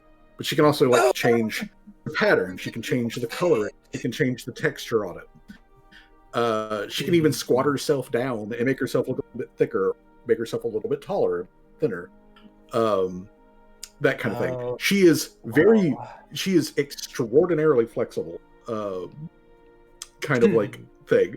Like she has human arms, but her arms do occasionally bend, like her bones are not solid. Kind of like thing. But it's not a lot. It's not a lot. You can definitely see it. But yeah, so she tells this to Callie while Umber is like showing off the like, this is where I keep the vats that I raise people from the dead with. And then she shows off that she has creches in the back that are filled with statues of currently living people who have paid her a astronomical amount of money to get out of whatever the afterlife has for them. So unless somebody puts a lock on the other side, the moment they go down, Umber will be able to like, pull them out, go through the whole thing with the stone statue, and basically raise them back up. Amongst these people, there is a copy of every single one of you guys, mixed in with stone statue army. There is a posing version of each and every one of you. Although it is Callie's. It's Callie's old one. So it is Callie's old body. Callie like looks at it, is like, hey, I don't mean to like pry or anything, but can you update this one, please? I don't want to wake up and realize that all the work I have gone through to create this body is just all for naught. Can you like update this one just a little bit? I'll have to get your current measurements, but sure, yeah. That's fine by me. Wait, hold up. It's like, wait, let me do something real quick. Jamal sees his, but when Jamal's look at his, it don't look exactly like him, but it specifically looked like him when he was like in his 20s. Well, I do try to make it so that you come back healthy. At your peak is usually the best way to do things. But I can make the update. I can make the update for you, Miss Callie. That will not take please. Terribly long. I will need to get, updated measurements from you. Well, that's... Callie's like, I'm just realizing how much updates I need to do. Gotta change everything. The government ID, everything. Well, that can be done on a later date. I don't really care about all that, honestly. Yes, I'm certain. I'm certain Empress Eudor will be very happy to see you update your legal paperwork. Sure, I suppose. you know, I do feel better in this body than I did the last one, but that definitely comes with its ramifications, I suppose. Probably. So Maybe. So Jay, there is a slightly younger Jamal. He's missing some of his. He's missing some of the. Got a little bit less of a paunch. He's in better physical shape than you currently are. Callie comes over. Callie comes over and notices him staring very heavily at his own statue. He's like, "Man, you look." He's deeply staring. He's like deeply Callie staring at kind it. of like puts her hand on Jamal's shoulders, like, I'll be honest here, Jamal. You do look a little bit happier, younger than you do now, but maybe that has something to do with the fact that you aren't, as tortured as you are back then you were now. It seems like, that was, you had hope back then, and now it's all been kind of stripped away from you little by little. I'm like, GM, Mm-hmm. I have a request. Can Jamal be in? What was the state of being worried? The state of being. Paranoid? Yes. Paranoid. Can I put him? Like, hold on. Can I put him in like paranoid 1 or something? Paranoid. I mean, Fear. yes, that would be it'd be fear. Fear would be the effect. Yeah, bro, he pulls out his fear, gun yeah. and shoots Callie. I can't believe it. No, just fear 1 in the sense of just he's standing there looking at his younger self, and then he had this whole moment. It's like he look at his hand and then look at him, and then he kind of raised his paw and touched his missing eye because he see the statue have his eye back. Believe it.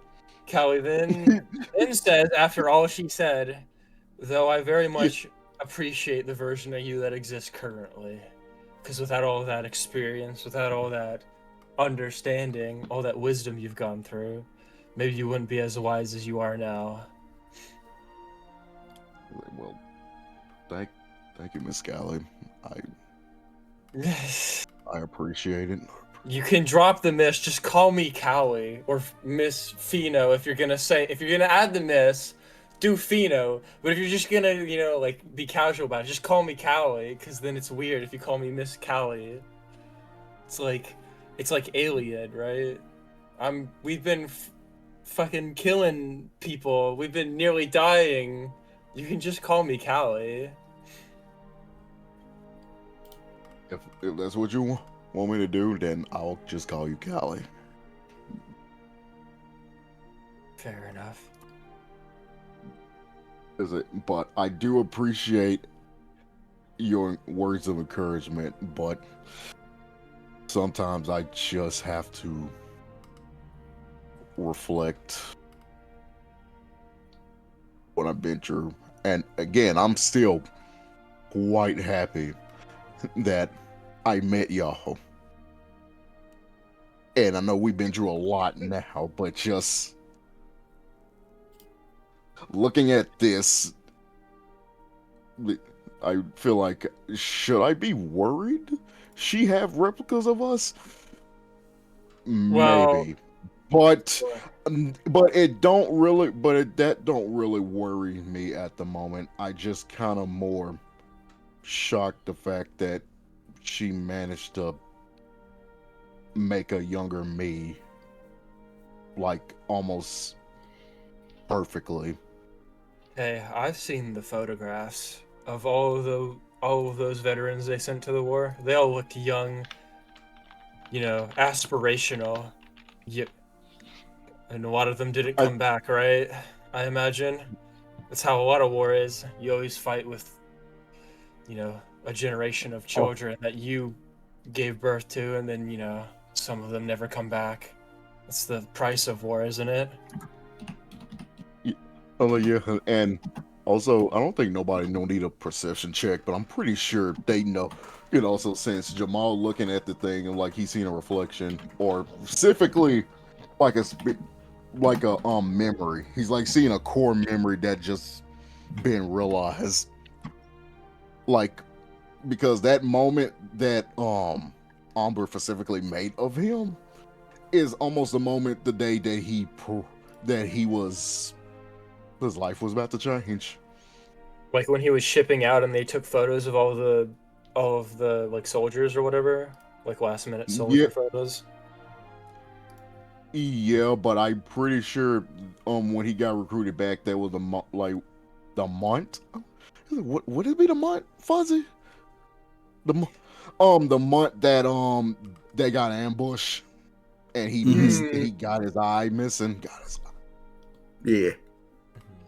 Callie thinks on what Jamal is saying. He's like, well, we are the sum of our choices, right? Every little bit of us is because we made a choice in the past that has put us where we are now. And whether you regret that or you have righteous indignation about it, right? That you are proud or that you hate that, it doesn't really matter, right? As that we are what we are now because of what we made in the past, right? And that we can't really change that, right? We can only really live with the decisions we've made and either, you know, be better or do worse as a result of those choices. I'll be right back and use metric. Yeah. I guess that's one way of looking at it.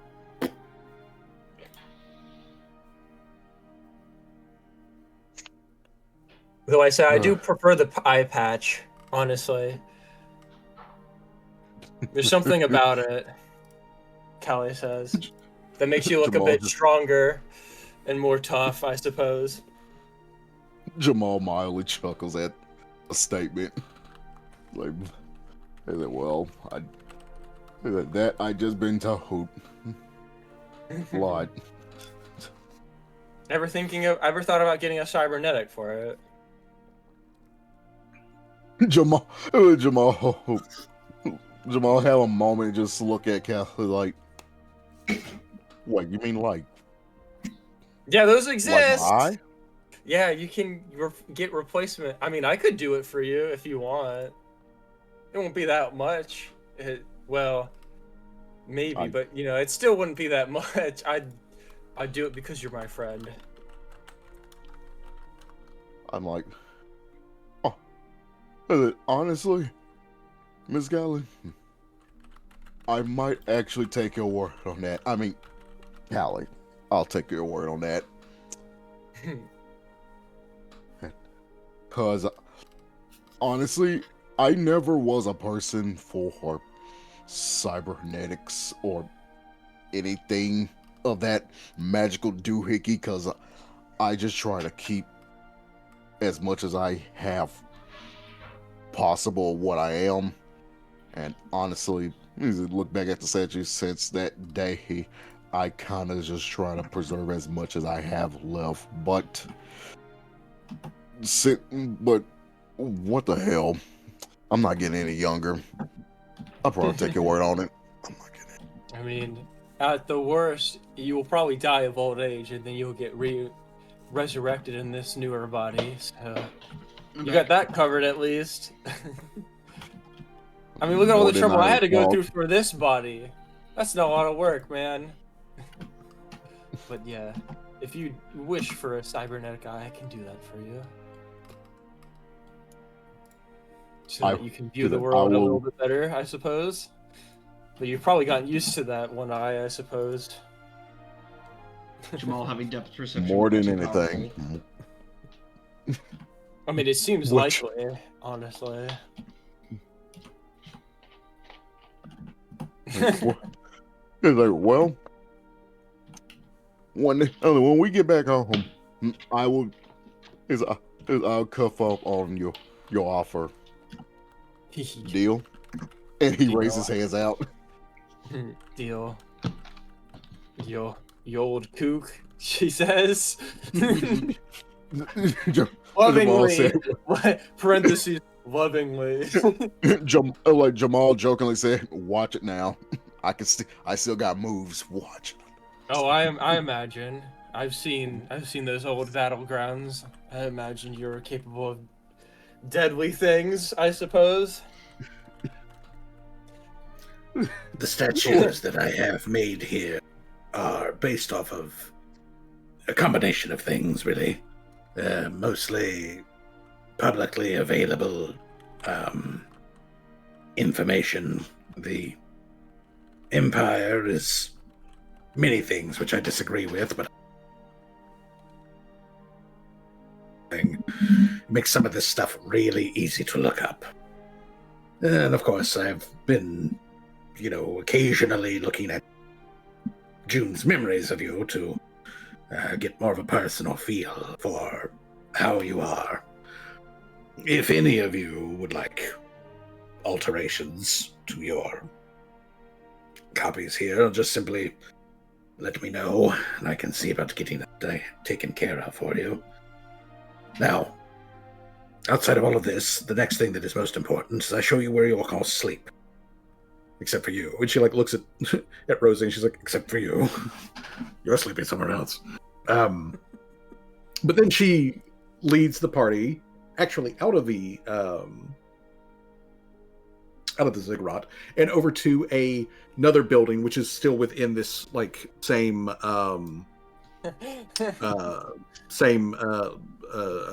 walled location. And this building used to be barracks for the serpent folk. But fuck them. Sorry. But since they're not here no more, and they don't need it no more, she's had it upgraded. She's had it, cleared out, made acceptable as whatnot. But essentially, there are what effectively are large inn rooms, enough to hold the entire party, plus all of their associated NPCs. And it is large enough space that even Gloria can easily move in and out of the place, because obviously it has to accommodate for, Umber. Well, that's nice. So there's is Gear still on the boat? No, he's been following quietly along behind with. Oh, okay. All right. I was gonna have somebody go get him because we're gonna need him for a second to pull out the tapestry. Yeah. So mainly as you guys have been going along,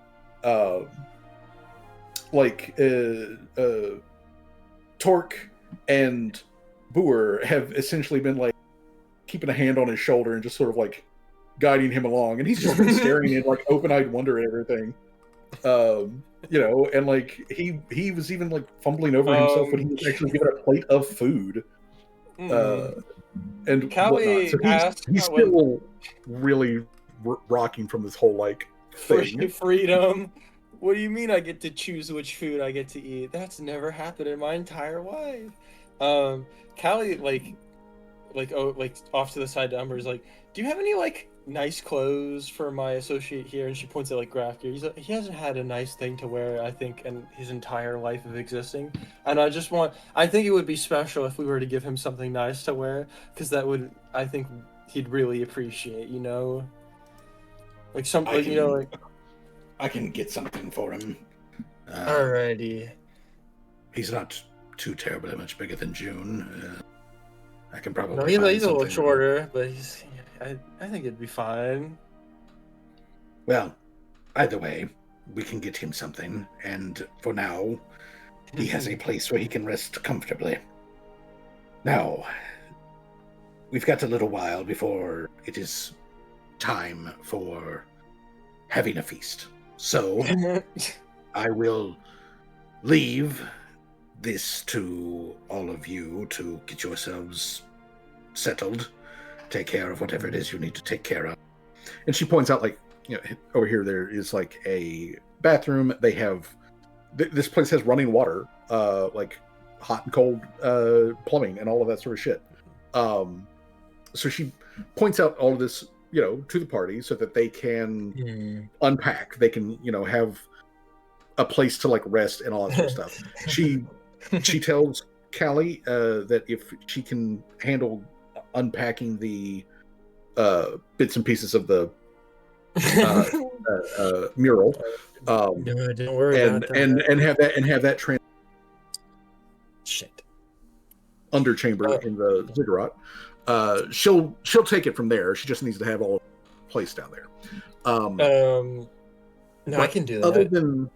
Other than that, once she has shown you guys all of this sort of stuff, she lets you know that like the feast itself, like officially speaking, is supposed to start at 6 p.m. local time. And so like she expects you and she expects you to be generally dressed and all of that sort of stuff. Back at the ziggurat, back in the main chamber. If you wish to go about town and poke in the shops, just take a survey of the area and whatnot, you are free to do so. You have all of her permission to wander about town and to like engage with the people here, as you see fit. She does request that you guys like don't, for some strange reason, get violent on her people. But like, as if I would do that. Yeah, but I want to get violent if I'm given a reason. Yeah, like but I'm other being than attacked that, or something. you guys have all of the freedom to just poke around town until about 6 p.m. 6 p.m. What time is it now? It is at this point. I'm going to say I'm just up it to 11:30. So you guys basically have 6 hours. Oh, you that's have fine. 6 hours to poke around town and see what is what. And is this after I unload the damn mural, or is this just before that? This is before that. If we want to include, we'll just bump it to noon straight up. Okay. I guess while Callie's doing that, Rosie will check on Torque and probably Gloria's Tim, I guess, but like she'll check on them, Okay. Oh yeah, I was gonna say like Oh, go ahead. I guess Laria is gonna see if she can find any like fancy clothing in her size. Okay. Then Laria will need to make as far as checking in. You're kind of cutting out. He said, "What do I need to do?" Yeah, you cut out. Laria will need to make a society check to track down fancy clothes. Alright. As far as checking bring on anyone like with me. Sure. Who would you like to bring with you? Well, you can't bring me because I gotta fucking unload this goddamn mural for the next couple of hours. Actually, you know what, Laria? Oda would like to go with you because you know what? If you guys are gonna go to a fancy dress party with like a giant snake lady, like she wants to have something fancy to put. She wants to have something fancy to put over her. Is Oda like an expert in society? Oda. Let me bring up her sheet. Oda, are you any good at society? I feel like you should. Who knows? Because Larry's just trained in it. Man, if only I could come, I guess. Let's see. Society. Yeah, she's an expert at. Damn, I'm a master in society. This fucking whatever. You're not the only master in society, but like, yeah. I know. Okay, so reduce the busy work again. Let's see. You, Laria, go ahead and make a Oda as the two shorties. Hey, there you go. Oh, okay. Oh, God. Hey. Definitely better than Oda's. Okay. That's for certain. Okay, so, anywho, you guys go out looking for, fit for short people. clothing. And with your 34, you pretty quickly find a location that is a clothing shop run by a goblin. And this goblin has a absolute boatload of clothing for, goblins. He's got like a small, like tall person section. But mostly he's got clothing fit for small sized characters. This is very, very like Southeast Asian coded for like the style of clothing. So like imagine, like tight long dresses that tend to be like wrap around with buttons, little tassels, various like repeating floral patterns, that kind of sort of like vibe to it.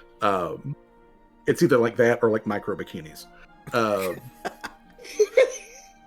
But like I'd like to see Oda in a micro bikini. That's the sort of stuff. That's the sort of I was stuff. gonna say that might be a bonus alley. Yeah, like as you're like looking through this shop and whatnot, you're like pulling out a dress. You're like, hey, how does this look? Like a tissue paper worth of like I think it cut out. like gold colored. Like you look over at Oda and she's like paper sized like bit of like gold cloth that's supposed to be a outfit, and she's like, don't know about that one, Chief.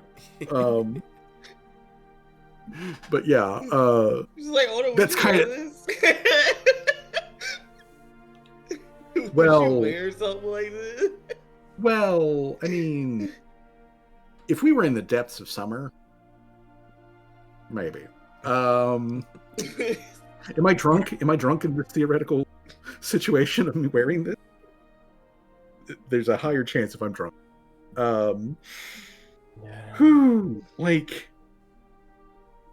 Like I can't even like this bottom part. I can't even tell if this part does this go in the front or in the back. What part do I want? What part do I want? We got someone in the chat saying you could say it's a downsizing sale. I mean, yeah, could be downsizing. But yeah, this is a micro bikini for a already small sized person, and Oda is an Amazon for like a small sized person. Like she is fucking Wonder Woman. When it comes to like being a small sized halfling sized person. The shopkeep, like Laria does not even need to make like a perception check for this, but Laria can see that the shopkeep is really having to struggle to like not like look at you guys, like not like just beam male gaze directly. As he's like, but yeah, after a minute, like Oda puts that one back on the rack, and she's like, maybe I should just come over to the section where you're at and find something, cover most of this. Yeah, it might be for the best. Maybe also pick up some shoes while I'm at it. Yeah. So, yeah, you and Oda start like filtering through this like overstocked, just filled to the brim like shop with whole bunches of clothing. While you're doing that, checking in on Torque and Gloria and what Gloria is honestly pretty happy to be in the new space. While she's perfectly fine, she's been basically sleeping on the main deck for the Flying Angler this entire like go, and while she's physically it hasn't really like given her like personal space. So she's actually quite happy to have a roof over her head, walls around her, and and there isn't a high population of other you guys see the occasional servant, and the servant makes like very like clear of like, hey, approaching, kind of like noises and everything, so that you guys are ever caught by surprise. Which that does seem to be like an intentional thing that Umber has her servants doing.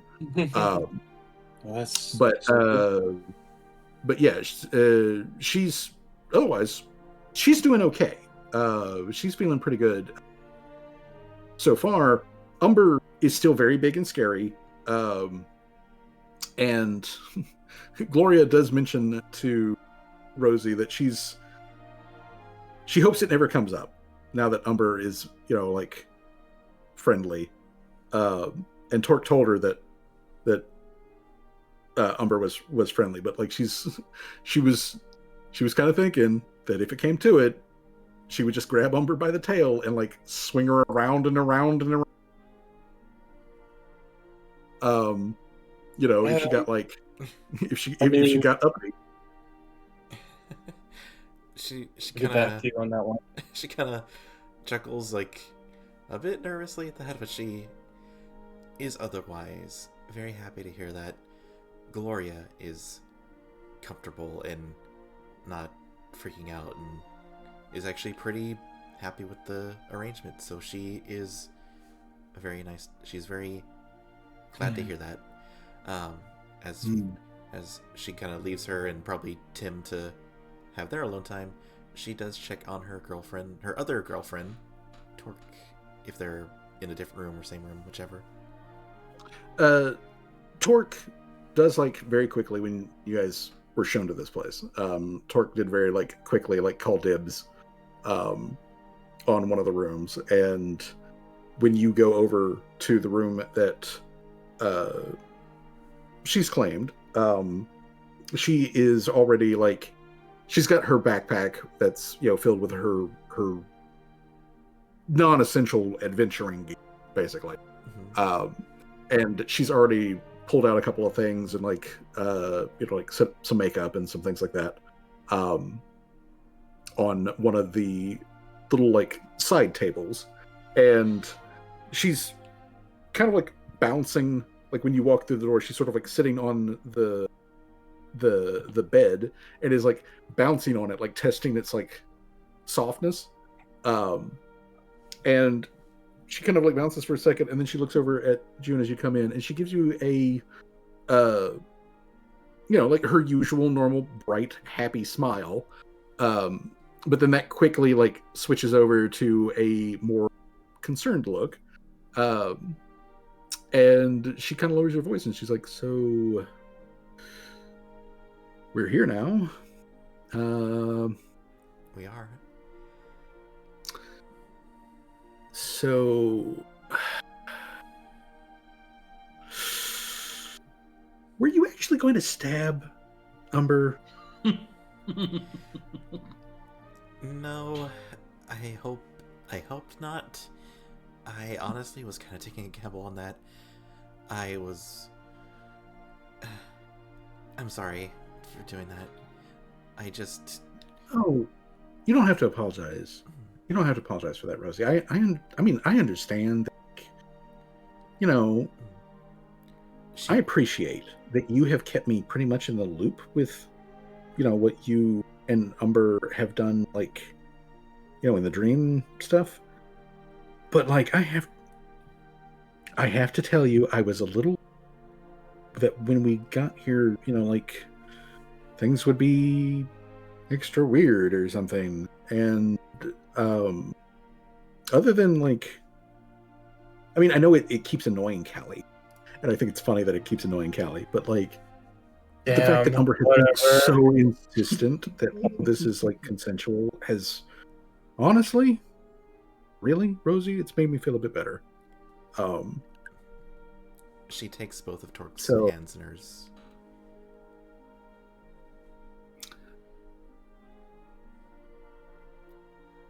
I know it's been weird, and honestly, the thing is, I was more worried about myself, that I don't remember if I told you the exact details in this, but back long ago when Umber and I kind of talked things out, and she went from an enemy to an ally, it sort of was a vague promise we made that I would make my way to see her, and between just all the shit we had to deal with the hags and the demons and everything else in between, I was worried that I was still strong enough to make it here, and especially with you, I don't want you to feel weirded out, and I'm glad that you're satisfied with Umber's insistence that it is entirely consensual and there's no fuckery or magic behind it. And it is a honestly a very strange thing that I share with her and you, and I'm still kind of figuring it out, but I just want you to know that. She stops and listens.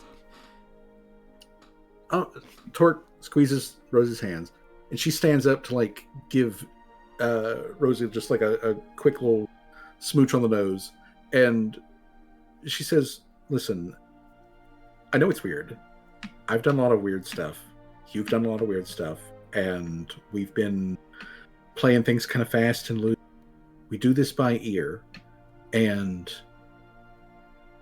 I trust you to make good judgments in the moment, Rosie. I trust you to know the best way forward for yourself to get through a situation. So, listen, I trust you, but I also want to be clear. I'm a little concerned still, kind of like, for your physical safety. I don't want you to think this. I don't want you to think this is an insult or anything, Rosie. But like, when you get kind of passionate about something, you tend to get a little like tunnel vision, and it's in those moments that like I kind of feel like I should, like I should have your back. I should be there to, watch the edges, keep an eye out behind you, that kind of thing. But,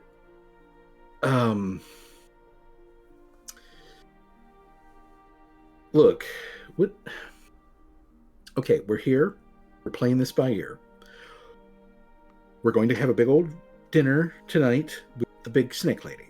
And then after the dinner, the snake lady has already made it abundantly clear what she intends to do with you. Do you want me to like watch your back, or what? Torque in the cuck chair. Oh my god. I'm The cuck chair sorry. could not contain her. The cuck chair could not The contain cuck her. chair could not contain her. She, Rosie, with her like walls down, her ears do turn red, and she kind of like, again, just like the nervous chuckle, but a little bit more like well, I that was part of the reason why I was stopping by. She kind of she was kind of flustering a bit. I hope you don't feel weird about that, and the whole, Umber being upfront what she wants to do, and it's something I want to do too, and it's not any mind control or anything like that. But if you want to, if But, you want hey, to be there, look, Rosie, if I am being fair to Umber and to you, I have to acknowledge the fact that I've had you several months, and that they've been legitimately some of the best months of my entire life. And it's not like I'm going to lose you to the snake lady. I legitimately don't actually clear with you, okay? I already made this, clear, but I want to say it now since we're here. We're actually doing this. We're actually here. You can go have fun with your other girlfriend, and I don't want to make that awkward for the two of you, but also I do want to make it clear that part of things going forward. But like tonight, go have fun. I guess just promise me that you'll try to think with your brain up here and not like your brain down here, and like she just like pats you on like your ass. Just try to keep storage. just try to keep aware of the fact that like she is a monstrously large, monstrously strong monster. Okay, like, look, I get it. I understand. I've had thoughts and feelings in that kind of like direction before, so I get it. But I'm just asking that you tell me, Rosie, that you'll be safe, that you will try to not let the passion take you so far that like you yourself, like you can come back limping. Okay, if you come back and you can't sit straight for a day, that again, I get it, but like still, I want you in one piece and like keep internal bleeding to an absolute bare minimum. That's all I'm asking. Huh?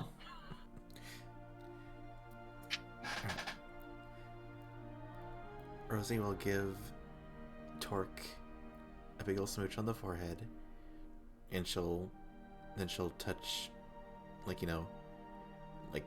faces, like nuzzling her, and she'll say, "I promise I will be okay and keep myself safe. If I have to come back limping, I will make it back to you." Okay, good. I do want like the juicy details later, but let's just see how things go. Oh, do you want me to help you put on that that outfit that you and Boo worked on? Oh yes, thank you. That would. Oh, that was. I'm so excited to show that off. And they basically kind of get ready for the feast or dinner. And alrighty, who's next? Okay, so Laria is handling shopping. Oda, Tim and Gloria and most of the rest of the NPCs are getting themselves settled. Callie needs at least an hour to unload the stuff, which Grafgear is very obediently like at her heels the whole way of like grabbing the next thing and then over setting it. Ariel on the shoulders, like, "Hey, can you turn into like a bear or something to help me carry this shit out?" I guess. Yes, I can turn into bear. Do you want short muzzle bear? Do you want whichever bear carries a lot of stuff very quickly and efficiently, I suppose. Okay. And so she turns into a crab, Oh, like a man. huge crab, like a crab that is enormous. They With haunt me. Those crabs, they haunt me in my dreams and in my nightmares. Everywhere I go, it's just migratory crabs everywhere. You've and been reading she too like, much crab lore. like she clacks her big claw, and it is like it's like somebody like slamming a, like there's breeze and like, phrases, clack clack, and then her normal voice comes out of the crab's like mandibles, and she's like, "Okay, wait, this isn't a bear. Bears are furry, right? They're covered in hair." You got fur? Yeah, you got keratin, like shells and whatnot. You're a crab. You're How many? you're a completely other side of the animal spectrum, if I had to guess, honestly. How many legs does a bear have? How many? Wait, what did she say? How many? What? How many? She asks, "How many legs does a bear have?" 2, I guess. I mean, they have 4 appendages, but like, I guess, well, if they were counted as legs, I guess they're 4. They can stand on their hind legs, so that'd be 2. And 4, sometimes okay. 2, I suppose. Let me try again. And so she, again, shifts, and she shifts into a, like, full-grown cave bear. Like, like massive, almost 15 feet tall cave bear. And she's like, "Is this better? Is this correct?" Yeah, I think that's about correct. I gotta strain my neck a little to look up at you, but yeah, I guess that would help with transporting this mural that I need to get out of here, I suppose. Okay. All right, little guy, you get that one. I'll get the big one. And like, she picks up an entire pallet. While he's got like a couple of like, she picks up an entire pallet and begins to like, bear waddle with this thing in her bare arms, into, and it does make the entire process go up with her helping out. So Ariel is very happy to help out with this particular task.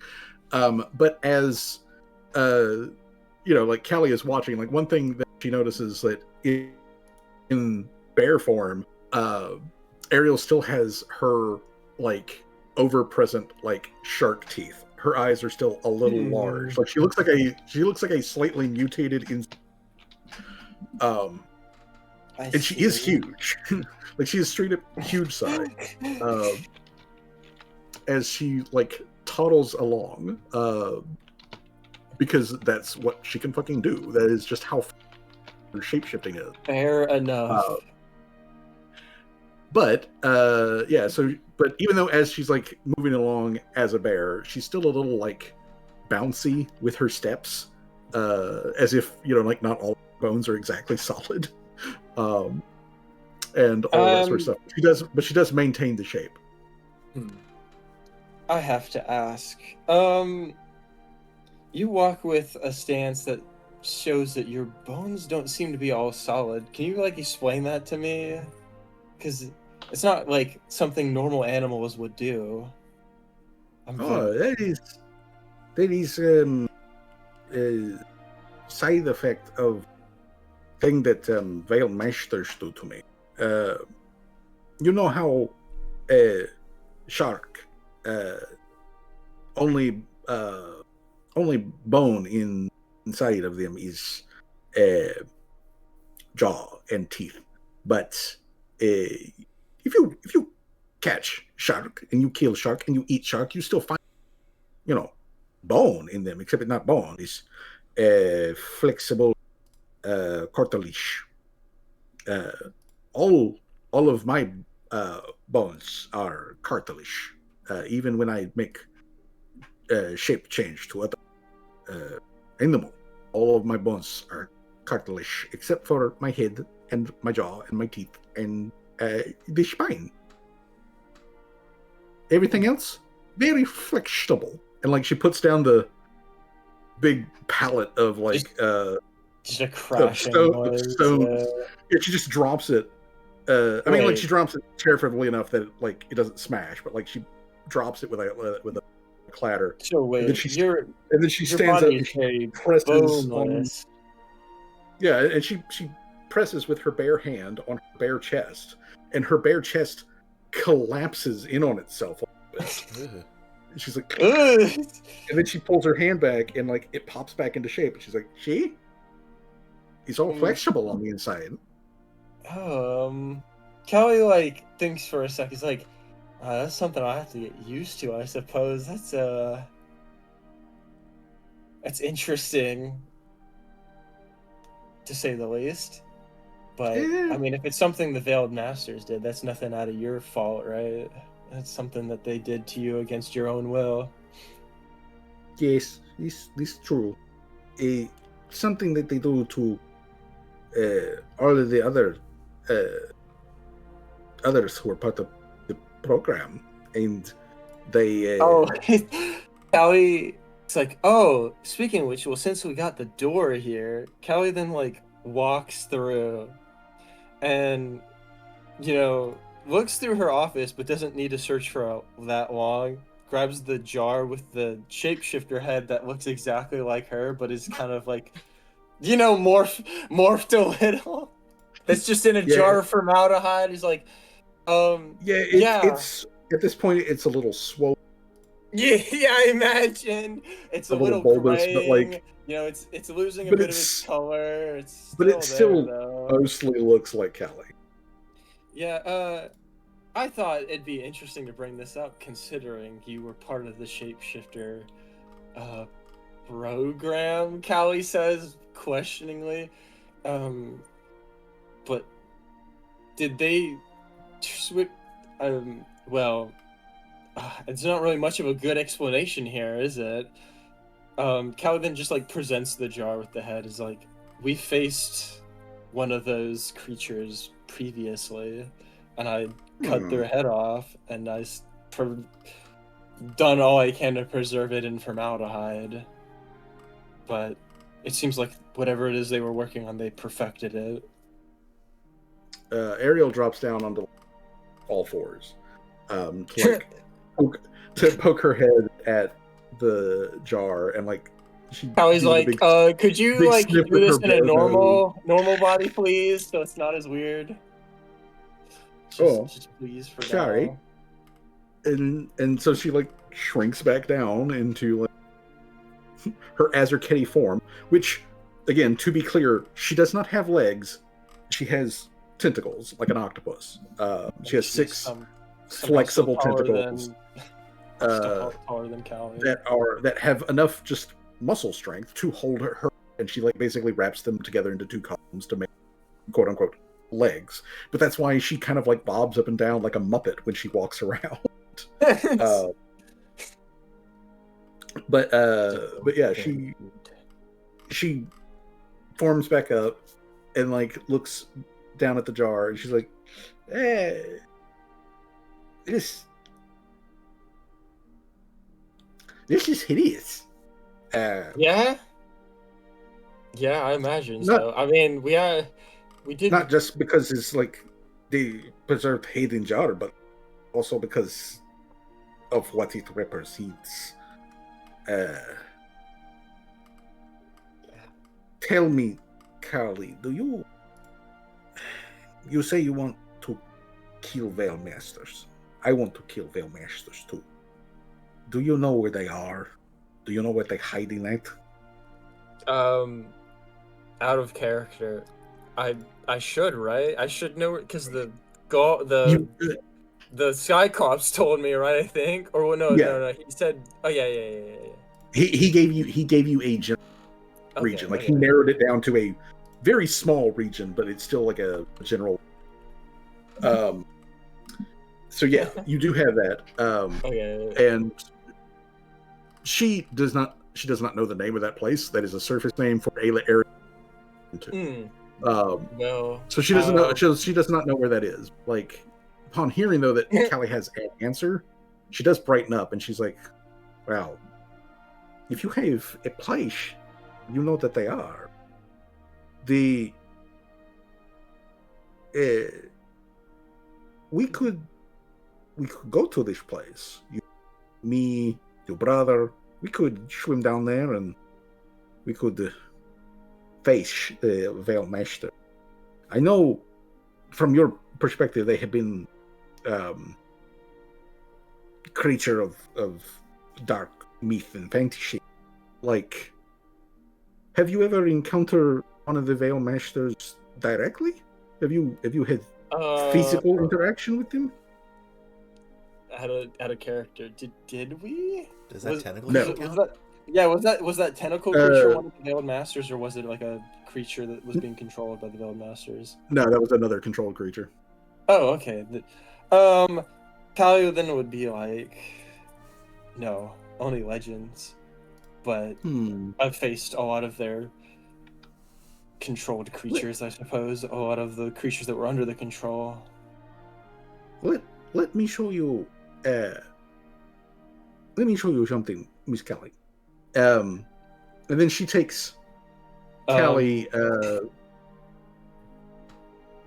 over to the room that she's basically been living in since Umber. And it's and this room is basically just like a large pool that's like 4 feet deep worth of water that takes up most of it with like a little area on the side where there's like some dressers and a little table and whatnot. But when she comes back in there, or when she leaves Callie in there, she goes over to the pool and like reaches down into the pool and pulls out a glass globe that's basically the size of a bowling ball. And inside of this glass globe, there is a small, roughly the size of your hand, fish that is completely encased inside this glass orb. It is not a normal fish.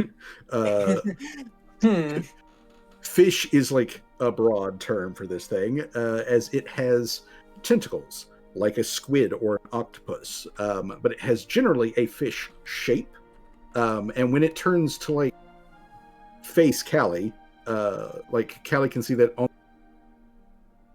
lamprey, like sucker like mouth that's filled with big crunchy teeth, like again sort of like an octopus, and it's got it has 3 eyes which are stacked on top of each other as opposed to like 2 on either side. And when it looks at Callie, it looks at Callie the same way Dr. Tremors looks at Callie. Like it's definitely an animal, but it's got a little bit more going on upstairs than your standard. Callie then pulls out Dr. Tremors. He's like, this is very curious. Fuck.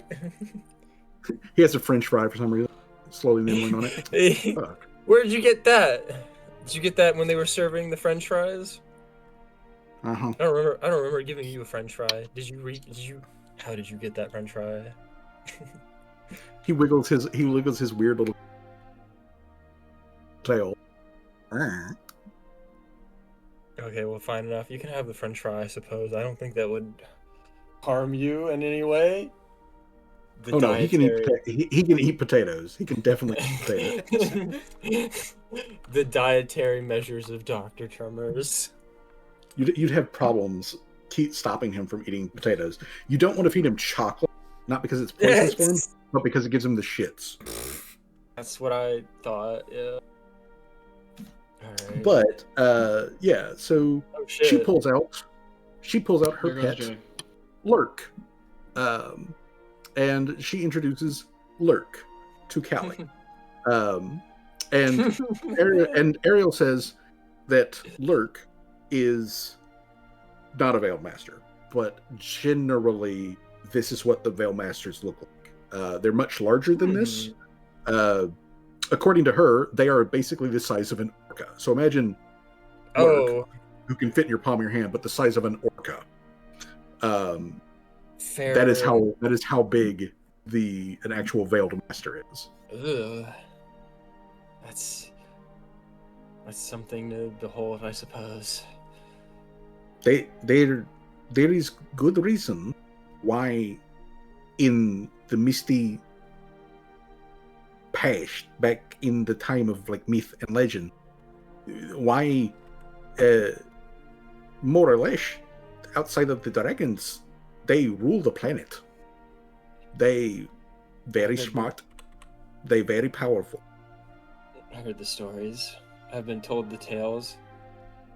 Some harder to believe, I suppose, because a lot of it's just faded into myth now, I suppose.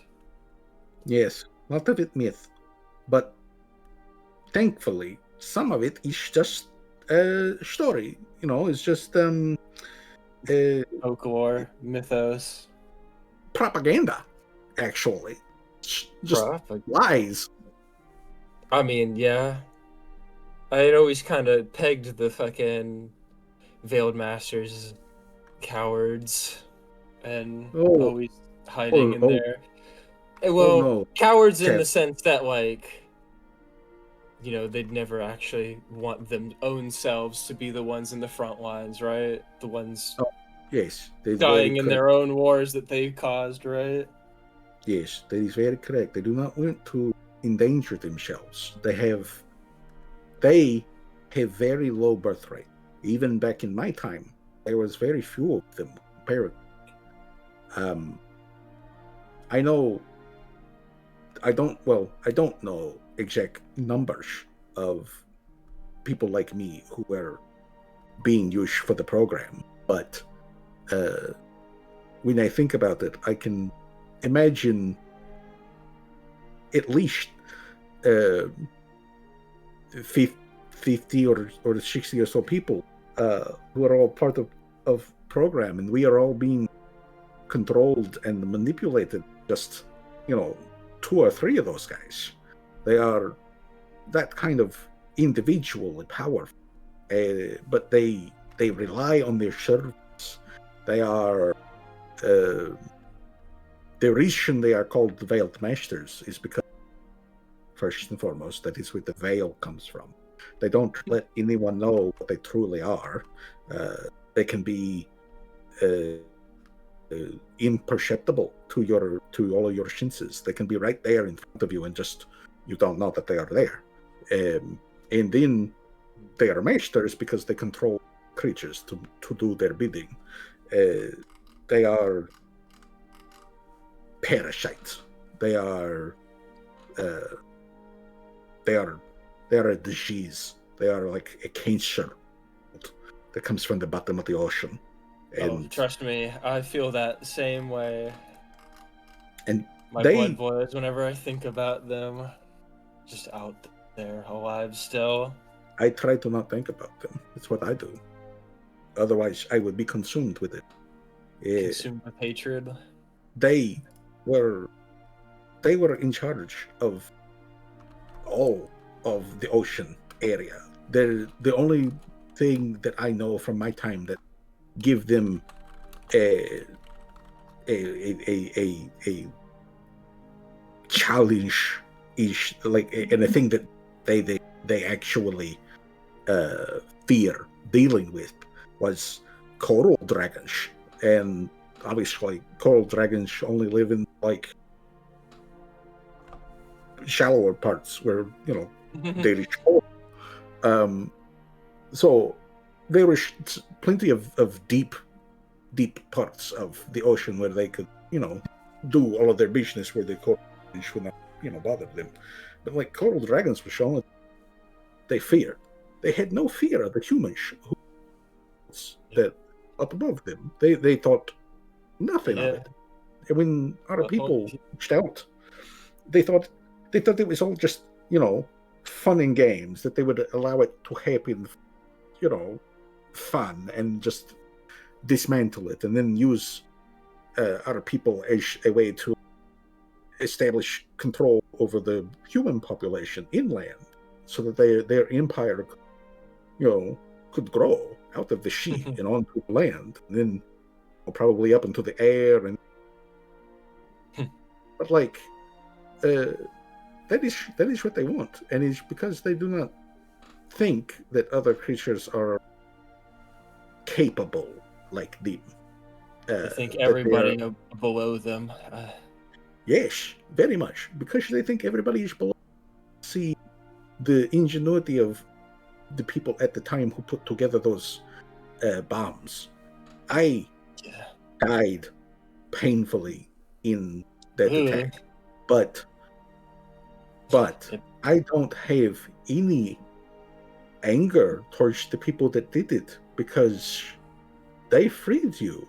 You may have lived in fear of these shadow monsters, and I hate that has been the thing for you, Kelly, but like, you were still free. I am You free may, to make my own decisions now. And it yes, is ironic now that the humans seem to be the ones that rule the seas now. Free of the well, it's on a technicality, it's uh, if we were to, just remove most I of the details, I suppose. I have talked with some of the traders from the trade company, the one But called Drozhk. They say that they do some business with the Empire, and like they say Empire greatest strength is control of Shiways, and the reason that Empire control Shiways is because alliance with Azure. So yeah, the we Azure are the now ones rule. who make the Empire strong. We do. It's ironic. And I hope that I get opportunity soon to see what that is like. Actually, I'd like to see Uh, how our people live. I know it's not all it's not all bright, but rainbows and sunshine everywhere, but it's not awful either, I suppose. Not many live like I do. Many get to live a little bit happier, I suppose. I guess I'm just a minority in that case, which is what's so tragic about all of it, I guess. yes, I guess so. I really just want to make sure that in the future, if at all possible, if I can make sure that our people are on a good trajectory to grow into prosper, and I would hope that like the rest of the empire, the rest of the humans, the little people, the little half humans, I hope that they are also on board for all of us to move together, because we are going to need each other. I hope so. That's what I hope for. I want to wish the best for our people, the Azurketi. We've suffered enough. Definitely so. Let's see here. I'm going to move time a little bit. So Callie gets that stuff done. That is taken care of. Is there anything that Callie wants to do, though, during the rest of the day period before? I kind of did want to go explore the town. Okay. Well, you can. Does anybody else want to do any other like town exploration, but just the feast? I guess. Well, first of all, Callie would ask Ariel. He's like, any like any cool places around town that I'd enjoy visiting? Well, I mean, you've been here longer than I have, I guess. Well, yes, and Umber, she sent me out to investigate. So I have seen many places. There are many shops that sell all kinds of things like clothing and alchemical stuff. There is many places that like and sort of alcohol and stuff like that. There is places that have people who do dance and singing. They make music. I like going there sometimes. That was actually one of the places I was to look for strange rat. I did not find any strange rat, just regular rat. Can I just ask? Is like, what's this whole thing about strange rats? Like, what exactly did she ask you to do, if I may ask, about the whole strange rat thing?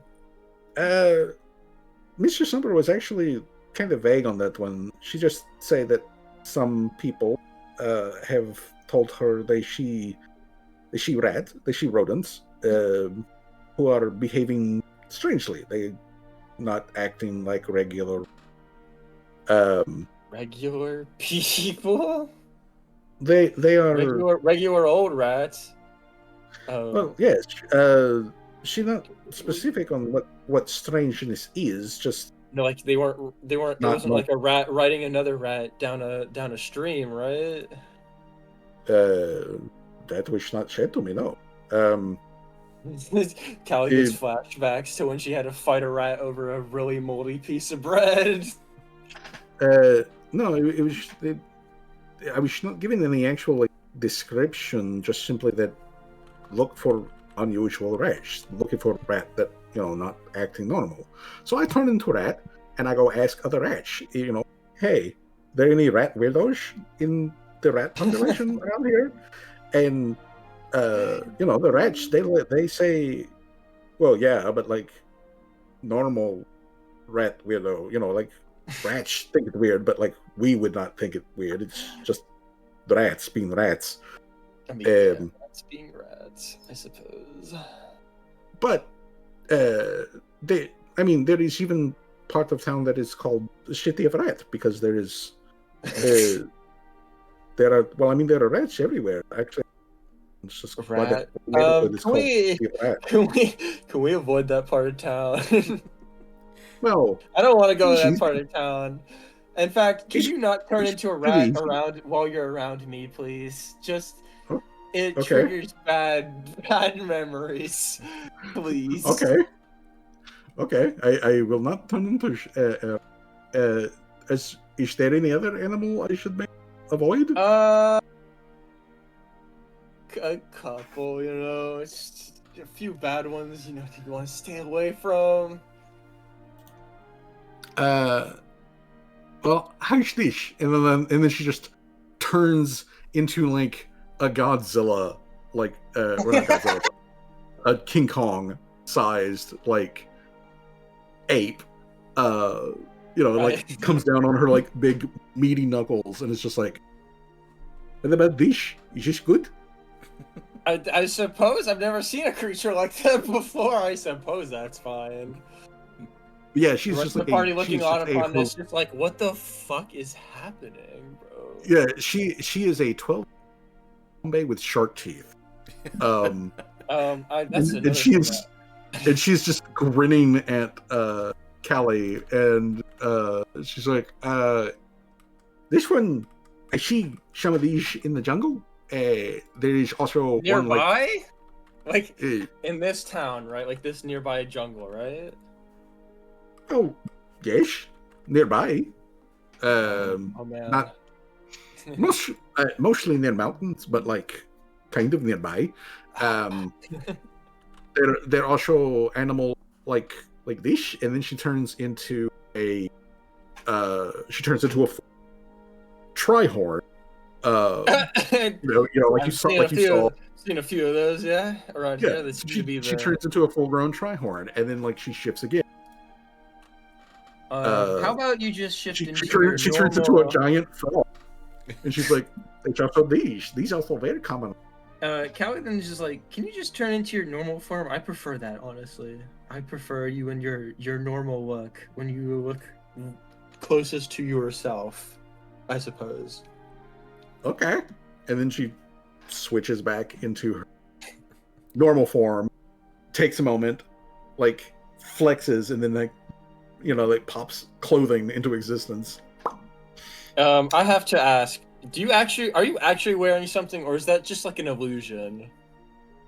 Oh, when I do the shape-shifting, the clothing, which she's the real clothing, like she grabs it and like flaps the edges of her like shirt and whatnot. She's like, this is her clothing. But when I do the shape shifting, there is a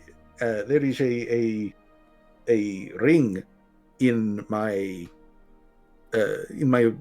my stuff in my room, and it take all of my clothing from me and put it in the ring in my room, and then when I change back, I have a little ring on me.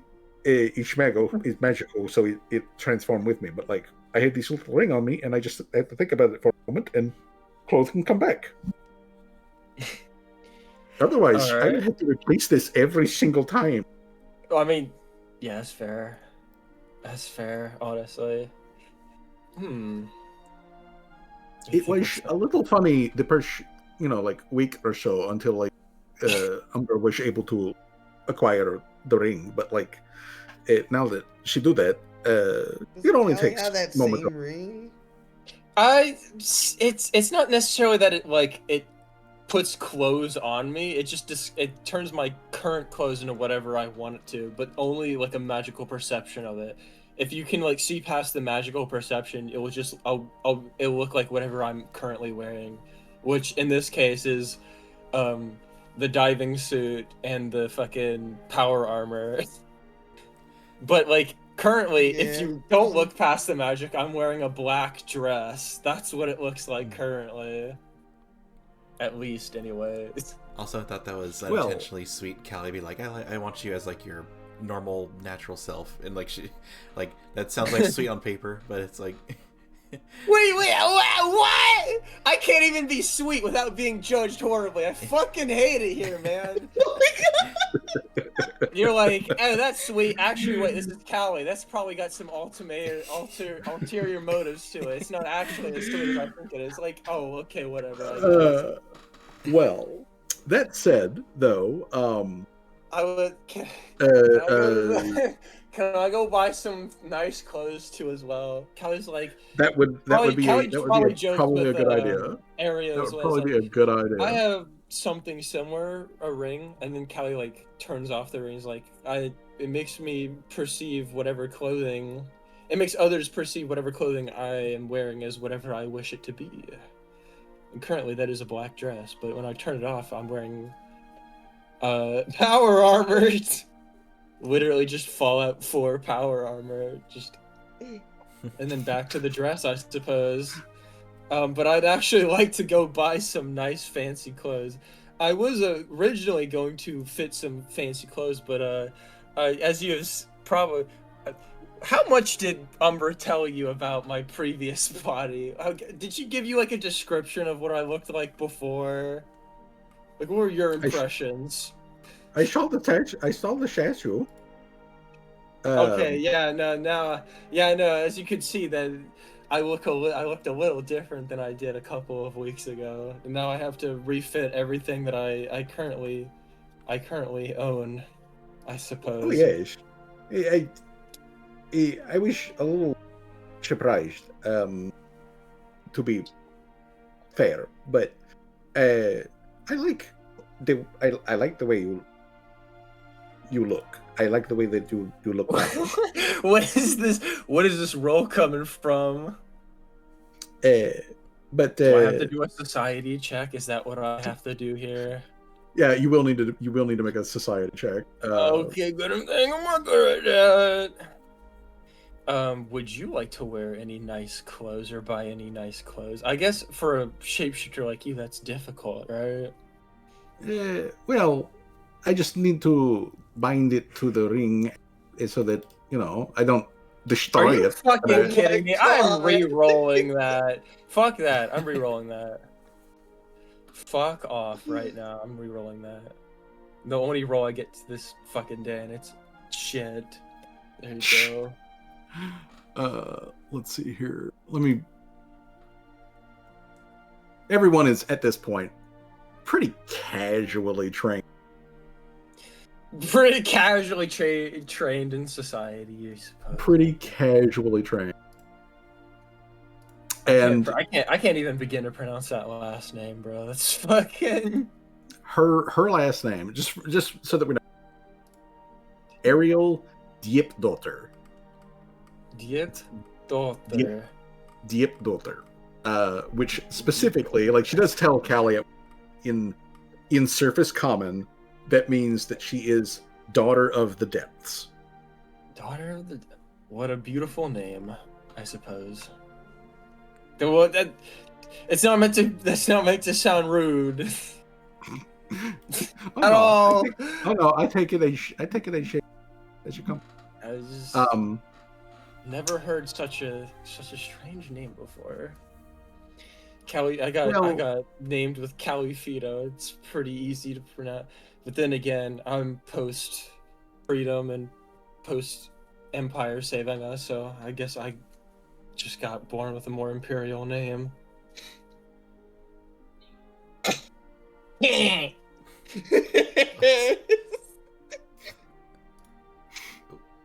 Okay. Who's doing a ranged strike?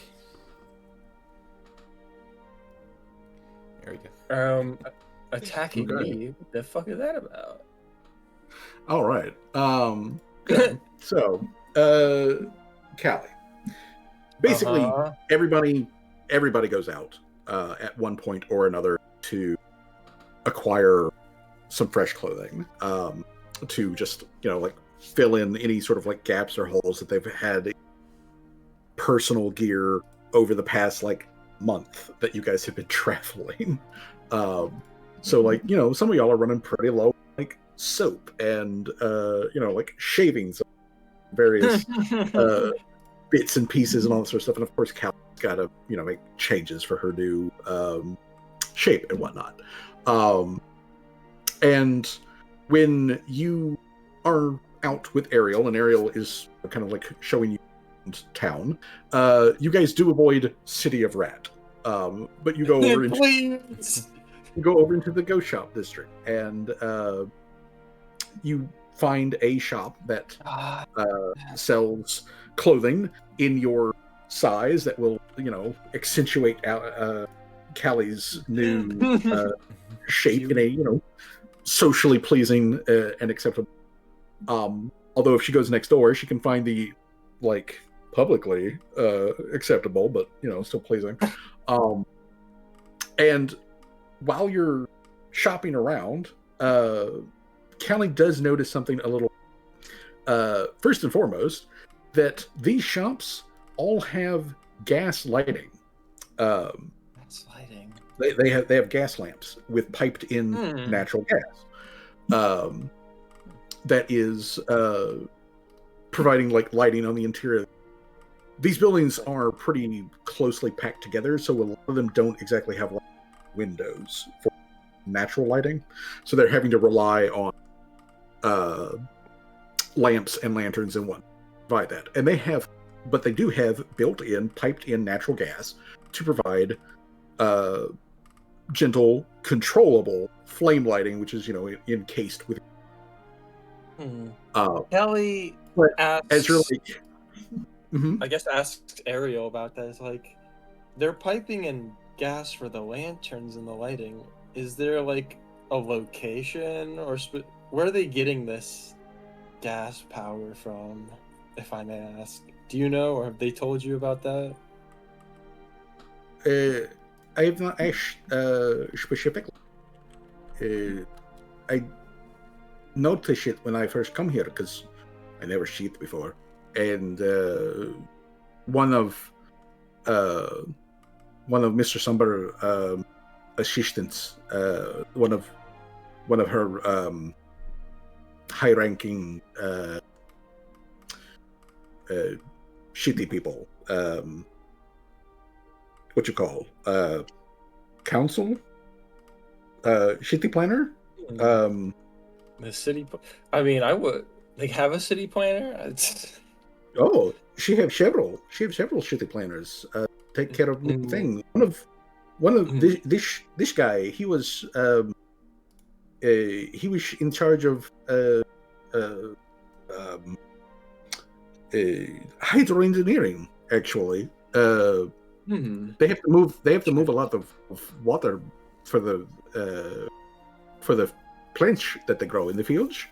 Not to mention, of course, piping in water for all of this place. underneath the center of the city, like underneath the ziggurat, there is a large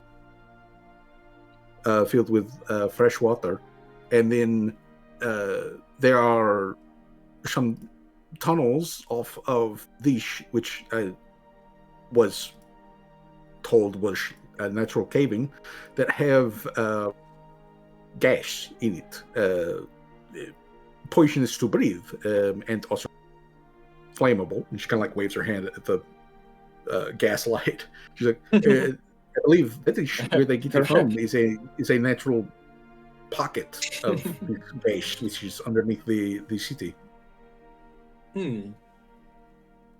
Natural gas from underneath the city. That's interesting. Apparently there is very large interconnected networks of tunnels and cave that most are flooded with water, but like some of them have a pocket of air in them. Some of that air breathable, some of that air not breathable. Interesting. That fascinates me. As somebody who likes to deconstruct and reconstruct things, the inner workings of this kind of system intrigue me very much. Well, since you know physics behind it, could you maybe tell me why it do that? And she points at the lamp light, and the thing that drew Callie's attention in this place. Flame, which is a steady gas flame coming out of the thing. It is like a small candle-sized flame, except it is it's more towards the blue end of the spectrum. Is that like while it does occasionally like flicker, the flame is completely surrounded. It is inside of it. It is occasionally moving like to the left, like the flame is just being pulled to the left. What would I need to roll for this? A craft check or something? Yeah, make a craft check. Alrighty then. There it goes. Oh, that was a. That was a 20 for a second on my end. Oh. That was a 2. Do I want to re-roll that? Do I want I can tell you you can re-roll it if you want to, but I'll go ahead and tell you. Assuming that this lantern is built correctly, which just a casual glance over from Callie implies that it is more or less built correctly. She could definitely do better, but like it's functional. There shouldn't be a breeze or anything inside of the lantern that would be causing this flame to occasionally jerk over to the left. So I don't get any. I know that like from the built part of it, right? That like it's not like from the build part. Unless like, there's something to infer unless there's something very special. Okay. Unless there's something very special going on. You just simply haven't seen. That doesn't make any sense. Yeah, I know that probably wouldn't work. But Ariel, with her much more basic understanding, fire is like that. As far as she's aware, that's supposed to be a sealed container. It shouldn't like move like that, especially with this like steady rhythm kind of like thing. That's unusual. According to her, this just occasionally happens, and she doesn't know why that it does that, and everyone just kind of ignores it. So like no one else acts like it's weird. Yeah, no, I feel like I should investigate that a bit more. That does feel a bit weird, especially since it's like gasoline powered fucking lanterns, and like that shit could be very deadly if done incorrectly, right? Like, yeah, it definitely could be. What else would I need to do can I just roll? Can I spend more time inspecting? Like, just do another craft check? Yes, you can. Okay. There it goes. Please roll higher. Okay, that's a bit better. Okay. So, Callie does. Again, as far as she can tell, unless there is some hidden magical mechanism inside of this lantern, This flame shouldn't be doing that. And as you're like, checking it out, and then you like look down towards the other end of the shop, you can see that the other flames are doing it too. They're moving in the exact same pattern, but they're not all exactly tilted in the exact same direction. Like they're very close to the same, but it's not exactly the same. Like they're basically all being pulled towards one point, but because they're not, all in the same area, the angle of the flame is slightly different, but they're all pointing towards Can I something that do a converges. perception check to see where the convergence point is? Is it like the center of? Is it the ziggurat? No, it is not pointing towards the ziggurat. It is Alright, very well, do I specifically. It is very specifically pointing over here. I'll ping on the map.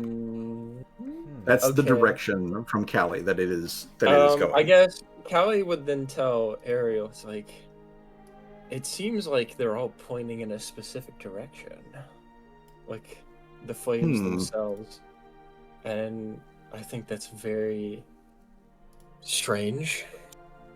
You I think think it might be some kind of magical thing?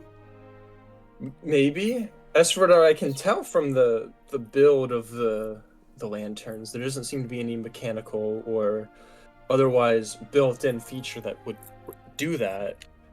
So whatever is at play is something that the builders themselves did not intend. That's very strange. And she kind of like looks over at the shopkeep, who this entire time has had like his newspaper essentially. He has paid you guys absolutely no fucking attention, and he is not paying any attention to the lanterns doing this thing. But she looks back at Callie and she's like, and everyone around here just seems to accept it. It doesn't happen all the time. Just every now and again. Usually kind of middle of the evening. Well, sometime it do happen at night, but mostly like Callie rubs her hands together like, do you want to see where it leads? Yes. Let's do that. Callie then pays for the clothes that they tested out, worn, and got fitted for, and then just makes her way to see wherever these lanterns point to, I suppose. Okay. I'm gonna say that Ariel takes her stealth form. There's a stealth form. Stealth mode. Yeah, her She gets on her all stealth hand. mode. Yeah, her stealth mode is giant gecko. Oh, okay. So she shapeshifts into a like person-sized gecko that slowly shifts down to a size of a small dog. And then she just starts scuttling along, and then like hits the wall and moves up a wall and all that sort of stuff. Has a higher vantage point than Callie as you guys are like making your way. I guess Callie pulls out Dr. Tremors to just like follow her. I guess. Fuck. And then Callie makes her way stealthily, but not turning into a gecko, to wherever the hell the things are pointing, I suppose. Alrighty. So, you make it over to another section. To another section of Stand deeper. town. So let me grab you guys and move you over here. So, you guys head over here. And over here, you find a lot of bulk stores. Like, these are places that sell tools, farming supply. Like, we're got a lot of warehouses, and that sort of stuff. One of these, though, even though it is clearly active, a shop, and there you see a lot of people like getting farming equipment and stuff like that. So like imagine like Home Depot or Lowe's or something like that. like this is fucking fantasy Lowe's. And every time you pass Alright. by, and every time you pass by one of the street lights, which by the way, let me go ahead and click the sword of 3. Every time you pass by one of the street lights or something, flame move in that direction. Although it's gotten it's gotten sluggish now. It's no longer doing it with the speed that it was doing it before. And there's like long pauses, and then it'll jerk again, and then it slows down. But when you get over here, you find a bunch of people. A large amount of them are the flesh warps that you have seen, kind of ubiquitously around here. There are a bunch of like otherwise, and is a just absolute truckload of goblins and hobgoblins that are here. Most of them are hawking sales, and from the pageantry and whatnot, Callie can tell that these guys are traders, specifically Drows. So these are Drogue's trade company guides. And again, they're mostly just merchants, but there's a lot of them, a shitload, as you come over into this area. And when you track it down to the fantasy like Home Depot, and you start looking around like the Home Depot, it becomes clear that it's not pointing towards the inside of the back alleyway, like behind the Home Depot. And when you get over there and you come around or you come up to the edge of the corner, Callie can hear conversation going on around the corner. Does Callie know Goblin?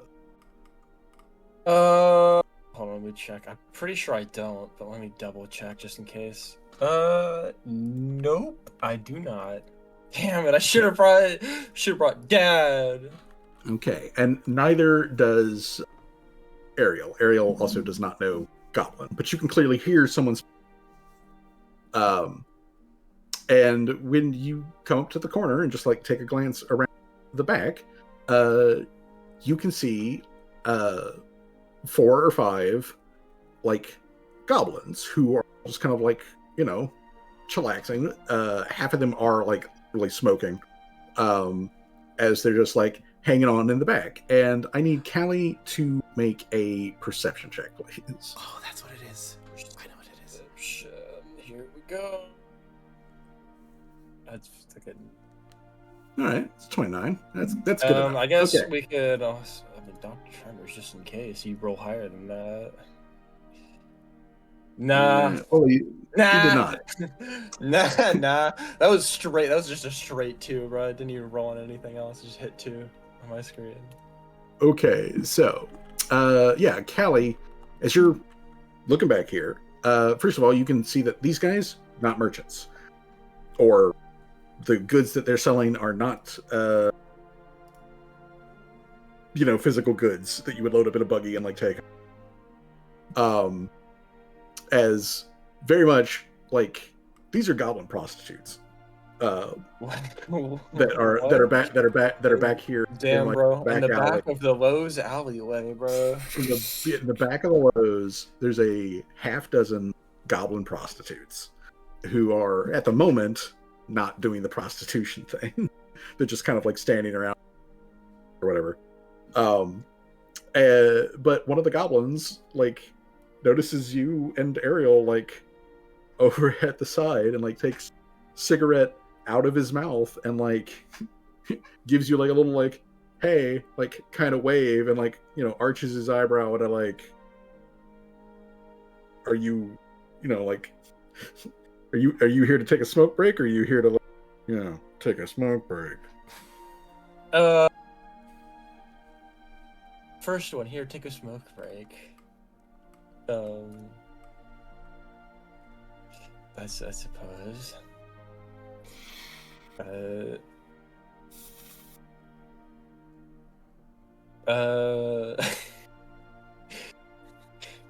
Callie, does Ariel know, hold on, with the Aklo? Ariel knows Uh, surface common. She knows Goth, the like underwater fish language. She knows Draconic, she knows Fey, and she knows Thalassic. Oh. Alright, Callie just starts talking in Thalassic to to Ariel. It's like, what should we do here? We don't want to act too suspicious, right? Just straight pulls out no. Cthulian and is just like, hey yo, I know this casually. Well, she replies in Tholastic. No, we probably don't want to act like weirdos, but we did just kind of walk up on them. And she, like leans around Callie, looks up and down the alley. Like the way that Callie does, where like she's checking the walls, she's looking for that sort of thing, because like Ariel is a smart woman, and she's like, okay, we've the flame thing is petering out, like whatever it's doing, it's stopping for now, and it has led us to the back alley of this building. The only people that we have found back here is some goblin streetwalkers, and whatnot, and they're not even currently doing anything. It's just sort of like, taking a break. But she looks at them. One of them is still like looking back, and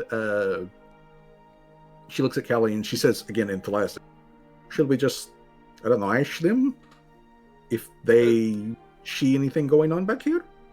Sure, why not? I don't see why it would hurt. Okay, I'll ask. And so she like walks forward in like her bouncy sort of like step, and as she does, shorter and shorter, as she comes up over to the goblins, and she switches back to common, and she says, "Hey, no, I'm not here from that. I was wondering if anything weird that has happened recently. We see the fire do the wavy thing. Yeah, that thing. You know what? Do you know what's going on?" And she has like a short little like back and forth with this like goblin prostitute guy. And then she, and she like nods, and then she turns. Oh, you cut out. She's like, okay. It cut out real bad there, actually. She has a short back and forth with the goblin guy. She turns around, comes back over to Callie, getting taller each step until she's back to like her height. And God, I gotta strain my neck to look up at you.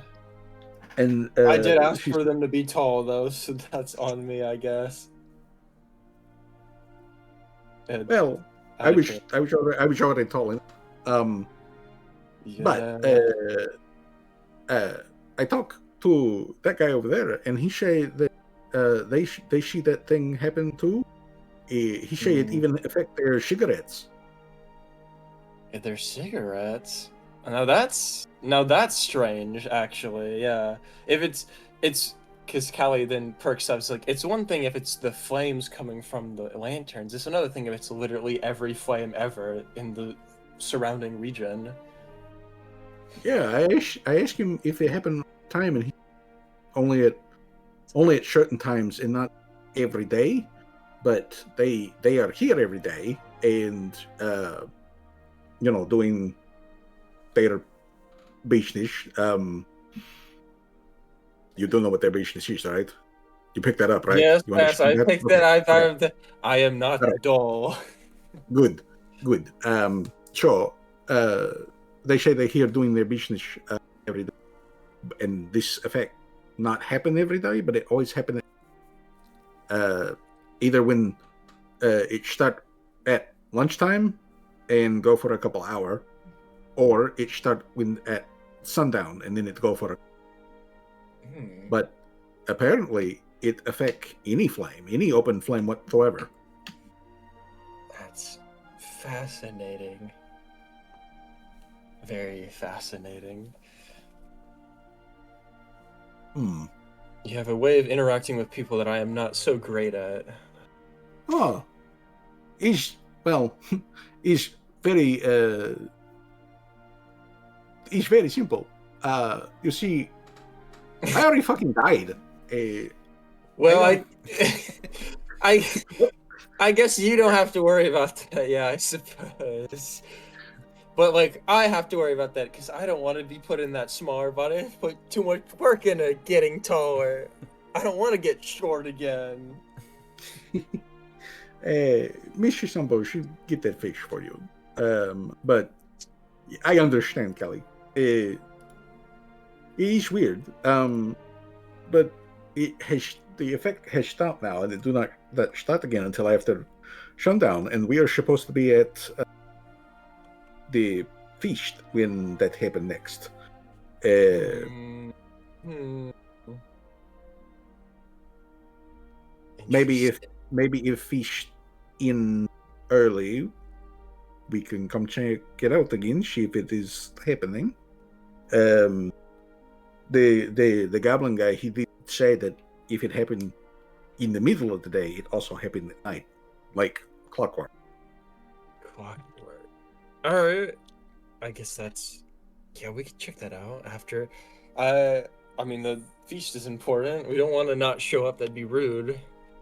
You know, Well, Mrs. Number, she have though, as much as she'd like for us to not show up, I suppose, she'd probably like that. She'd probably find it less quiet without both of us being there. And the rest of the maybe. party, I imagine. Probably, but the reason I bring it up is that I am very grateful for everything Mrs. Number do, bring me back to life and everything. I can never thank her enough for that. But like, for all that I am told that she's been, making grand strides to be more personable and approachable and available to her people and all these sort of things. She is a scary bitch, and I don't get on her bad side. I mean, you never want to. Yeah, no, she is. I saw her crush a man after turning him into stone. Last thing I want is to be on her bad side. I can't say I've ever seen her, but I can tell you, after she gave me my room over in the other, for a couple of days, there were some guys who come in and clean up and whatnot, and every single day, the pebbles that, probably used to be other dudes, that she probably crushed. Yeah. Yeah. It Though took I don't nearly a really week for her mind to get rid those of all the rubble. guys. Though I don't really mind those guys too much. A lot of the time, those guys kind of deserve it, in my personal opinion. The people she hangs around, they're not like the greatest, most moral, most, exceptionally like outstanding individuals. Yeah, I understand. Still, I am very fresh back to life, and while that gives me a certain level of confidence I may not have had in previous time, I don't want to get turned into stone, reduced to rubble anytime. So I'm thinking we go to fish tonight, but like maybe what we do is tomorrow we come back here and we talk to this goblin, see if we can bring book and we'll write it down and see if we can determine a greater pattern. Yeah, I think that's a fair thing to do. Okay. It's a date. And with that, a date? What do you mean by this? And with that, I think this is a good spot, actually. Yeah. To a good spot, yeah. kind of bring things to an end. We've had some good conversation. I am going to doing fucking Ariel's I like it. Icelandic. Good job. I think it's funny. Yeah. Yeah, it's a good job. Yeah, I didn't want to say anything, but you know what it reminds me of, like, instantly when I first heard it. I mean, besides Jester, but the snowman from Courage the Cowardly Dog. Yeah, Oh, that's yeah, a good you're right. comparison, actually. Yeah, it is a good one. Like I would say, obviously, that Ariel's, like, the quality of Ariel's voice is obviously pitched than mine, and probably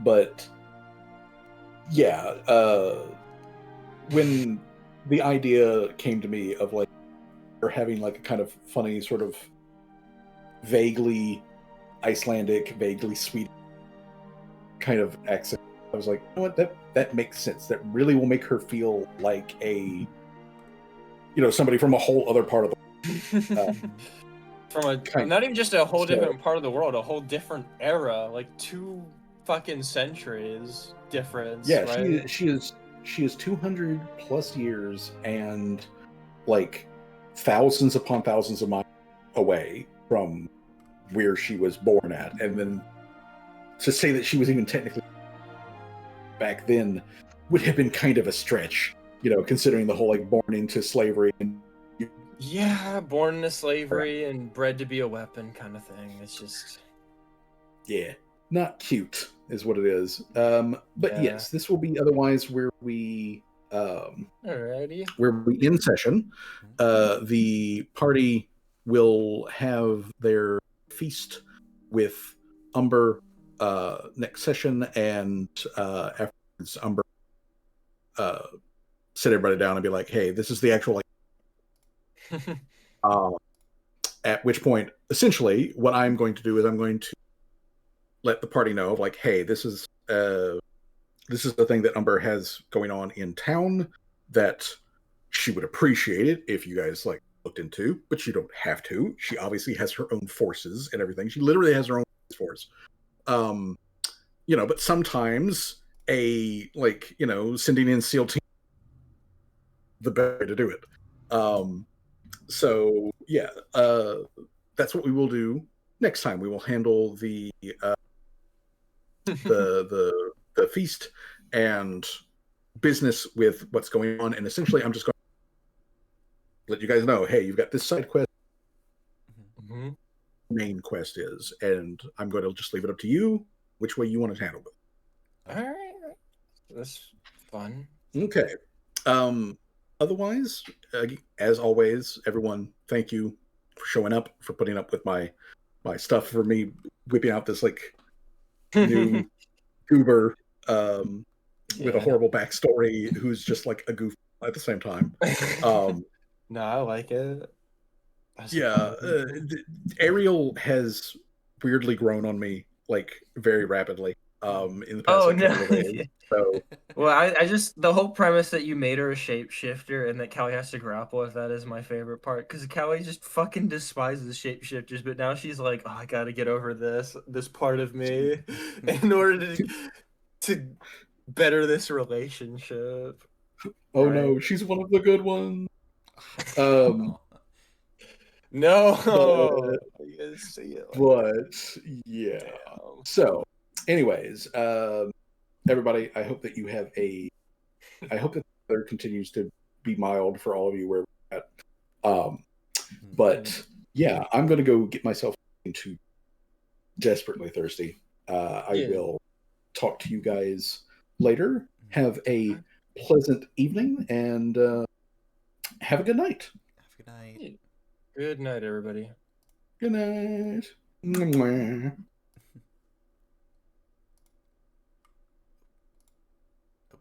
Okay. Go. Alright. So I don't, Alright. That was a lovely session. Hope everyone enjoyed it. It was nice to, I'd say it was more like a, not comfy, but like a relaxed, like, kind of just more role-playing thing. And thank you everybody for listening along. And yeah, I guess, let's see. Who is live for us to raid? I think I wanted to raid Zero. Let's see what they're up to. If they're still alive, let me see. Oh yeah, let's see.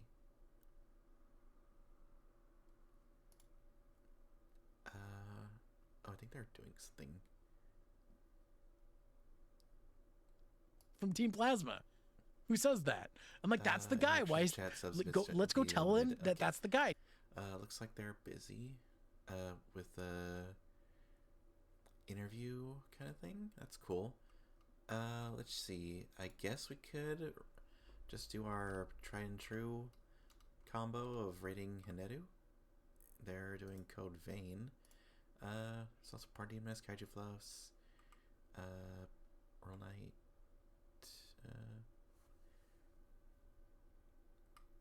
Punch Cane, Hookening, Moxie, Princess, Chocolate Milk, Vapor Skull, Days, Foxlotl, Ultra R2.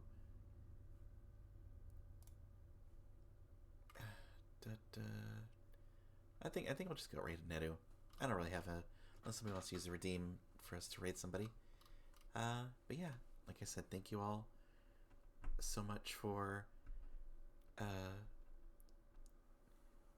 thank you all so much for watching along, and I hope you all enjoyed the session.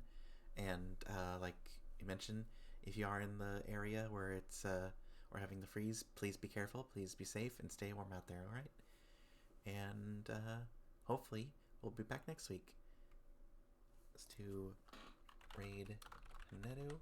If no one wants to, no one has to do the redeem. Speak now or hold your peace. All right.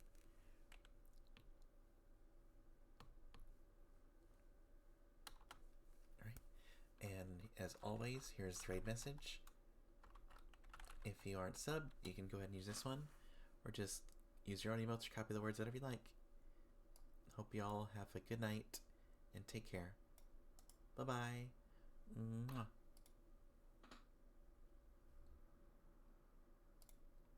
And I still need to do an ending screen for this thing. Gosh, so many things I gotta do. So little time. But y'all have a good night. Bye bye.